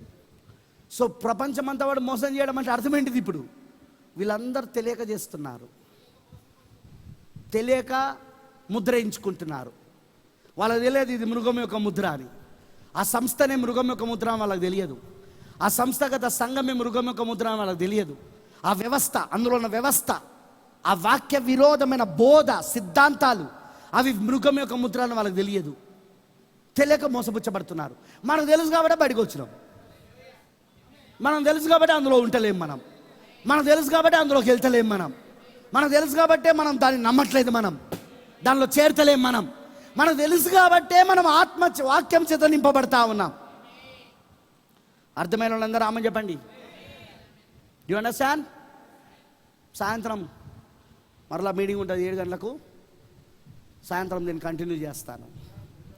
ఇప్పుడు మృగం యొక్క పేరు, దాని సంఖ్య, దాని ముద్ర. అర్థమైందా? మృగం అంటే ఏంటిది? రాజ్యం, శక్తి. ఏంటి ఆ రాజ్యం? దానియేలు చూస్తున్న 4వ రాజ్యం. ఏంటిదా రాజ్యం? పోపు రోము. దాని సంఖ్య, దాని పేరు, దాని సంఖ్య, దాని ముద్ర. దానిలో చేరడం, ఆత్మచేత ముద్రించబడడం. ఏది? క్రీస్తు విరోధ ఆత్మచేత, వాక్య విరోధంతో. అర్థమైన వాళ్ళందరూ రామని చెప్పండి. సో అందుకే వీటిని నమ్మకండి. చిప్పులు గిప్పులు కావు, అవేవి కావు. మనిషిని కంట్రోల్ చేస్తున్నాయి. ఆల్రెడీ కంట్రోల్లో ఉన్నావు ఇప్పుడు నువ్వు. నేను మొదటి నుండి చెప్పుకుంటూ వచ్చేది అదే. సోషల్ మీడియా నేను కంట్రోల్ చేస్తుంది. వాట్సాప్, ఫేస్బుక్, ఇన్స్టాగ్రామ్, ట్విట్టర్, వార్తలు, మీడియా, మూవీస్, సీరియల్స్, రాజకీయంగా, ఆర్థిక పరంగా, ఆరోగ్యపరంగా, మనోరంజకంగా, ఎడ్యుకేషన్గా, అన్ని రకాలుగా నేను కంట్రోల్ చేస్తున్నాడు ఇప్పుడు వాడు. దాన్ని దాటుకొని చూడగలిగేది వధువు. ఇది ట్రాప్ అని, ఇది ఒక వల అని చూడగలిగేది ఎవరంటే వధువు అనమాట. ఒక పెళ్లి కుమార్తెనే దీన్ని చూడగలదు. అందుకే ఆ వలలో మనం ఉండం. అందుకే ఆ సోషల్ మీడియాలో మనం ఉండం. ఆ టిక్టాక్లు, ఆ ఇన్స్టాగ్రాములు, ఆ ఫేస్బుక్లు వింటున్నారని చెప్పింది. వాటిలో మనం ఎందుకు ఆ కార్యక్రమంలో పాల్గొనమంటే అందుకే. ఆ మూవీస్, ఆ సీరియళ్ళు, ఆ మూవీస్ అవన్నీ ఏం చేస్తున్నాయి? నిన్ను పూర్తిగా కంట్రోల్ చేస్తున్నాయి. నీ మైండ్ని కంట్రోల్ చేస్తున్నది. ఎందుకంటే ఇది మనసు కాలం. ఇది మనసు కాలములో నీ మనసును పూర్తిగా వాడు తన అదుపులో పెట్టేసుకున్నాడు. ఇప్పుడు వాడు గీసిన గీతలోనే నువ్వు ఆలోచించగలవు. నువ్వు ఏదైనా ఎక్కువ ఆలోచించాలని ప్రయత్నిస్తే వెంటనే వాడు ఇంకో గీత గీస్తాడు.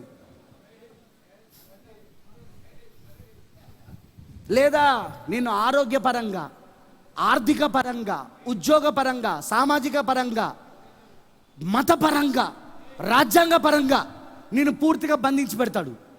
నువ్వు దాన్ని దాటుకొని ఆలోచించలేవిగా. నువ్వు స్వతంత్రుడు అని అనుకుంటానవా? ఓ పిచ్చోడా,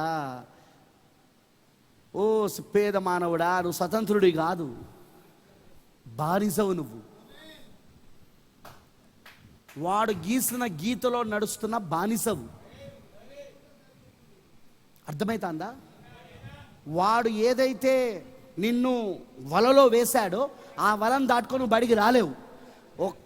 ఒక్కటి నా వలను దాటుకొని మనసు యుగంలో బయటికి తీసుకొచ్చేది, ఆలోచించేటట్లు చేసేది వర్తమానం ఒకటే.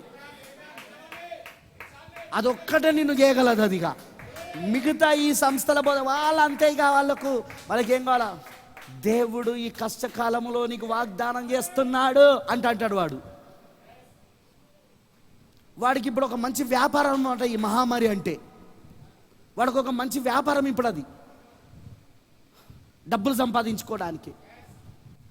కానీ అదొక ట్రాప్ అన్నమాట. అదొక వల అది. ఆ సంస్థలు చేసే పని. దాన్ని దాటుకొని నువ్వు రాలేవు. అందుకే మన వర్తమానాన్ని అందుకే అంత ద్వేషిస్తాడు అపవాది. సంస్థలు అందుకే అంత ద్వేషిస్తాయి. సంఘ శాఖలు అందుకే విలియం బ్రెన్నామ్ని అంతగా ద్వేషిస్తారు. ఆయన అబద్ధ ప్రవక్త, ఆయన వర్తమానం మీరు వినొద్దని ముందే భయం పెడతారు. యూట్యూబ్లో వీడియోలు చేసి పెడతారు. ఆయన అబద్ధ ప్రవక్త, ఆయన అబద్ధ బోధకుడు, ఆయన మాట వినకండి అది ఇదని. ఆ భయం నీలో కల్పించినప్పుడు ఏమైపోతుందంటే ఇక నువ్వు వాక్యాన్ని వాస్తవంగా చూడలేని పరిస్థితి అనమాట.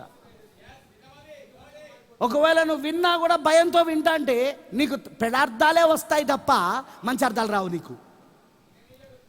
అపవాది ఆ విధంగా చేస్తాడు వాడు. బ్రదర్ మరి ఎట్లా? ఎవరి పేరైతే ఆ గొర్రెపిల్ల గ్రంథంలో ఉన్నదో వాళ్ళొక్కలే తప్పించబడతారు. అందులో నీ పేరుంటే ధన్యుడివి బ్రదర్. సిస్టర్, అందులో నీ పేరుంటే ధన్యురాలివి నువ్వు. ఇక అదొక్కటే నేను చెప్పగలను, అంతే. ఇక నేను అంతగా నేను చెప్పలేను. నేను నీ పేరు అందులో ఉంటే దేవుడు నిన్ను తప్పిస్తాడు, ఆ జ్ఞానం ఇస్తాడు, ఆ ప్రత్యక్షత ఇస్తాడు దాన్ని అర్థం చేసుకోవడానికి. నీ పేరు అందులో లేదనుకో, వాడు సర్వలోకమును, ఆ గ్రంథంలో రాయబడిన వాళ్ళందరినీ మోసపుచ్చాడు వాడు. సర్వలోకమును మోసపుచ్చేశాడు వాడు. అంతే, ఇక వాళ్ళు మోసపోతారు అంతే. ఈ మహమ్మారి వాళ్ళని మారుస్తుంది అంటావా? ఫరో హృదయం కఠినమైందే తప్ప తెగులు పడుతూ ఉంటే మారలే. ఒక్కొక్క తెగులు వస్తూ ఉంటే కఠినమైంది అది. వీళ్ళు కూడా ఏమవుతున్నారు రోజు రోజుగా, పోతే పోని సస్తమయ్యా, ఎందుకే ఇక నేనెందుకు మానేయాలా పాపాన్ని, నేనెందుకు మానేయాలా వ్యభిచారాన్ని, నేనెందుకు మానేయాలా సిగరెట్లను, నేనెందుకు మానేయాలా తాగుడిని, నేనెందుకు మానేయాలా ఇవన్నీ కూడా. సస్తమయ్యా, కఠినమైపోతుంది హృదయం. పోయినప్పుడు చూద్దాంలే, కరోనా వచ్చినప్పుడు చూద్దాంలే, హాస్పిటల్లో పడ్డప్పుడు చూద్దాంలే. కఠినమైపోతున్నది. ఫరో హృదయం కఠినపరచబడినట్లు, జనుల హృదయాలు కఠినపరచబడినట్లు ఈరోజు వీళ్ళ హృదయాలు కూడా కఠినపరచబడుతున్నాయా? కఠినపరచబడుతున్నాయా? కొంతమంది అనుకుంటున్నారు, బ్రదర్ ఇవన్నీ జరుగుతున్నాయి కదా, వీటిని బట్టి అయినా ప్రజలందరూ మారుతారంటావా? ఇంకా హృదయం కఠినమయ్యి ఇంకా మన పట్ల ద్వేషం పెరుగుతుంది వాళ్ళకు. సంఘ శాఖోడికి పనులు కొరుకుతా అంటాడు, వీడు అన్నీ జరుగుతాలేరా, మనం అన్నీ ఏం జరుగుతలేరా, ఏం చేద్దాంరా అని వాడికి ఇంకా కోపం వస్తా అంటుంది వాడికి. ఎందుకంటే వాని వ్యాపారాన్ని దెబ్బతీసే వర్తమానాన్ని మనం చెప్తానమే. వాని 10,000 స్కీములు, 10,000 కట్టు, సెలబ్రిటీతో నీకు ఫోటో, అన్నతో నీకు ఫోటో తీస్తాం, ఇవన్నీ ఏంటిది? వాని స్కీములన్నీ బయట పెడుతున్నాంగా, వాడిని ఎక్స్పోజ్ చేస్తున్నాం, దయ్యాన్ని ఎక్స్పోజ్ చేస్తాం. అందుకే వాడికి వర్తమానం అంటే కోపం.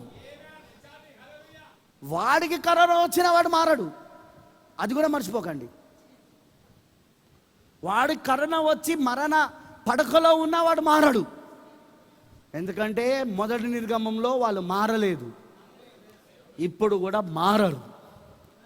ఒక ఏర్పాట్లో ఉన్న వాళ్ళు మాత్రమే విమోచన కొరకు సిద్ధపడి వెళ్ళిపోతారు. ఇజ్రాయెల్ ఎలా వెళ్ళిపోయారో అలా వెళ్ళిపోతారు వీళ్ళు కూడా.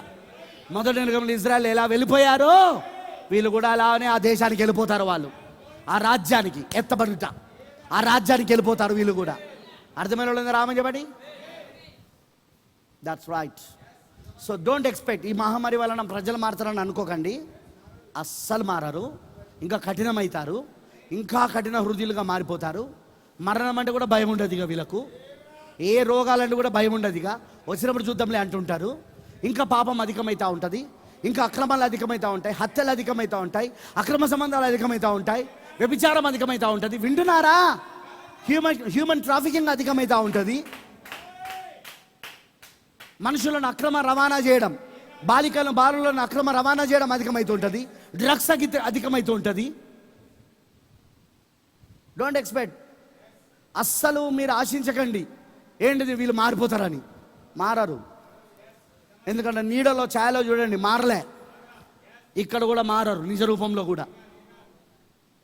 ఓన్లీ మనం చేయగలిగేది ఒకటే, ఏర్పాట్లు ఎవరున్నారో వాళ్ళని తీసుకురా ప్రభువా. ఎన్నికలో ఇంకా ఉన్నారు కొంతమంది, ఆయా సంఘ శాఖలలో విత్తనాలు ఉన్నాయి పొట్టు మధ్యలో, అది బయటికి రావాలి. ఇప్పుడు ఆ విత్తనం కొట్లల్లో చేర్చబడాల, పొట్టుతో కాల్చివేయబడకూడదు. పొట్టుతో కాల్చివేయబడకూడదు. కట్టలు కట్టేది ఎందుకు? కాల్చివేయబడడానికి. కానీ కొట్లల్లో ఉన్న ధాన్యం తీసుకొని పోబడుతుంది ఆహారంగా, రైట్? అదే ఇప్పుడు జరుగుతూ ఉన్నది. ఎందుకంటే మనం కోతకాలంలో ఉన్నాం. God bless you. దేవుడు మీ అందరినీ దీవించును గాక. అందరికి అర్థమైందని చెప్పింది? అర్థమైన వాళ్ళందరూ ఆమె చెప్పండి. Praise Lord, hallelujah. Let us pray. ప్రార్థించుకుందాం.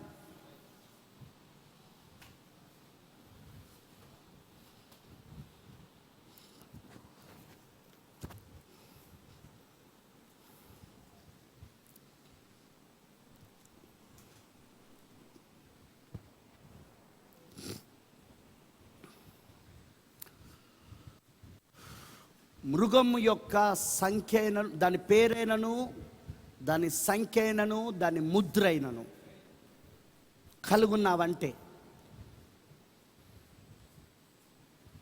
నువ్వు ఆల్రెడీ నరకమునకు పాత్రుడవై ఉన్నావిగా. దాని పేరు, దాని సంఖ్య, దాని ముద్ర అదేమిటో గ్రహించు. ఇప్పుడు వీళ్ళు చెప్తున్నట్టు ఈ వ్యాక్సిన్లు కాదు, లేకపోతే ఈ చిప్పులు కాదు, కంప్యూటర్స్ చిప్ కాదు, లేకపోతే 666 అనే ఆ యొక్క పచ్చబొట్టు కాదు. అదొక వ్యవస్థ. అది పోప్ రోము వ్యవస్థ, సిస్టమ్. పోప్ రోమ్ సిస్టమ్, వ్యవస్థ. అందులో నువ్వు చేరినట్లయితే నువ్వు క్రీస్తు విరోధి ఆత్మతో నింపబడినట్టే, క్రీస్తు విరోధి చేతను ముద్రించబడినట్టే. Let us pray. ప్రార్థించుకుందాం. అందులో నుండి ఎవరైనా ఉంటే బయటకు వచ్చేయండి. అందులో ఉండకండి, బయటకు వచ్చేయండి. దేవుని ముద్రను కలిగి ఉండండి. వాక్యం దగ్గరికి రండి. వాక్యమే దేవుని ముద్ర. వాక్యమే దేవుని ముద్ర. వాక్యంలోనికి రండి. ప్రార్థించుకుందాం. మహోన్నతుడా, సర్వోన్నతుడా, సర్వశక్తిమంతుడానికి వందనాలు తండ్రి. నిన్న నేడు నిరంతరము ఒకటే రీతిగా ఉన్న మా యేసయ్యా నీకు స్తోత్రాలు. నిజంగా ఈ సాయంత్రము మరొకసారి నీ రక్తం క్రిందికి వచ్చి మేము ప్రార్థిస్తున్నాం. మేము ఏ కాలంలో ఉన్నాము, మేము ఏ సమయంలో ఉన్నాము, ఇప్పుడు ఏ ముద్ర నడుస్తున్నదో మాకు అర్థమవుతున్నది ప్రభువా. ఆల్రెడీ 2 ముద్రలు నడుస్తున్నాయి. దేవుని ముద్ర మరియు మృగము ముద్ర. దేవుని గుర్తు మరియు మృగం యొక్క గుర్తు 2 నడుస్తున్నాయి. ఇప్పుడు 58 ఏళ్ళ నుండి నడుస్తున్నది. 58 ఏళ్ళ నుండి దీన్ని ప్రవక్త ద్వారా నువ్వు బయలుపరిచేశావు. దాన్ని చూడగలిగిన నేత్రాలు నీ వధువుకి తప్ప, దాన్ని వినగలిగిన చెవులు నీ పెళ్లి కుమార్తెకు తప్ప, ఆ గొర్రెపిల్ల జీవగ్రంథంలో ఉన్నవారికి తప్ప ఇంకెవరికి ఉండదని కూడా చెప్పావు. ఎందుకంటే సర్వలోకమును వాడు మోసపుచ్చుతాడని, అందరూ దాన్ని ఆరాధిస్తారని చెప్పబడతా ఉన్నది. ఇప్పటికే చేస్తూ ఉన్నారు వాళ్ళ ఆరాధన ఇప్పటికే చేస్తూ ఉన్నారు. కృప చూపించు తండ్రి, దయ చూపించు దేవా. నీ పిల్లలందరికీ నువ్వు తప్పకుండా కృప చూపించి ప్రపంచమంతా మార్చమని నేను ప్రార్థిస్తలేను, లోకమంతా మారిపోవాలని నేను ప్రార్థిస్తలేను. ఎందుకంటే అలా జరగదని మాకు తెలుసు. ఏర్పాట్లో ఉన్నవాళ్ళు, ఎన్నికలో ఉన్నవారు, ఆ గొర్రెపిల్ల జీవగ్రంథంలో రాయబడి ఉన్నవారు ఎవరైనా ఈ వర్తమానం వింటున్నట్లయితే తప్పక వాళ్ళు రక్షించబడుదురు గాక. తప్పక వాళ్ళు ఆ మృగం యొక్క ముద్ర వారిపైన పడకముందే వారు బయటికి వచ్చుదురు గాక. వారు ఆ మృగం యొక్క ముద్రను కలుగుండక ముందే వాళ్ళు బయటకు వచ్చి వాక్యములోకి వచ్చి బయటికి వచ్చి వాక్యములోనికి వెళ్ళి దేవుని ముద్రను కలుగుందురు గాక. దేవుని ముద్రను వాళ్ళు పొందుకుందురు గాక. ఆ కృప ప్రతి ఒక్కరికి దయచేయమని నీకు సమర్పించుకుంటూ సాయంత్రం మరలా మమ్మల్ని సిద్ధపరచమని యేసుక్రీస్తు నామములో ప్రార్థిస్తున్నాము. Amen. God bless you all. దేవుడి మీ అందరిని దీవించును గాక. Evening 7 o'clock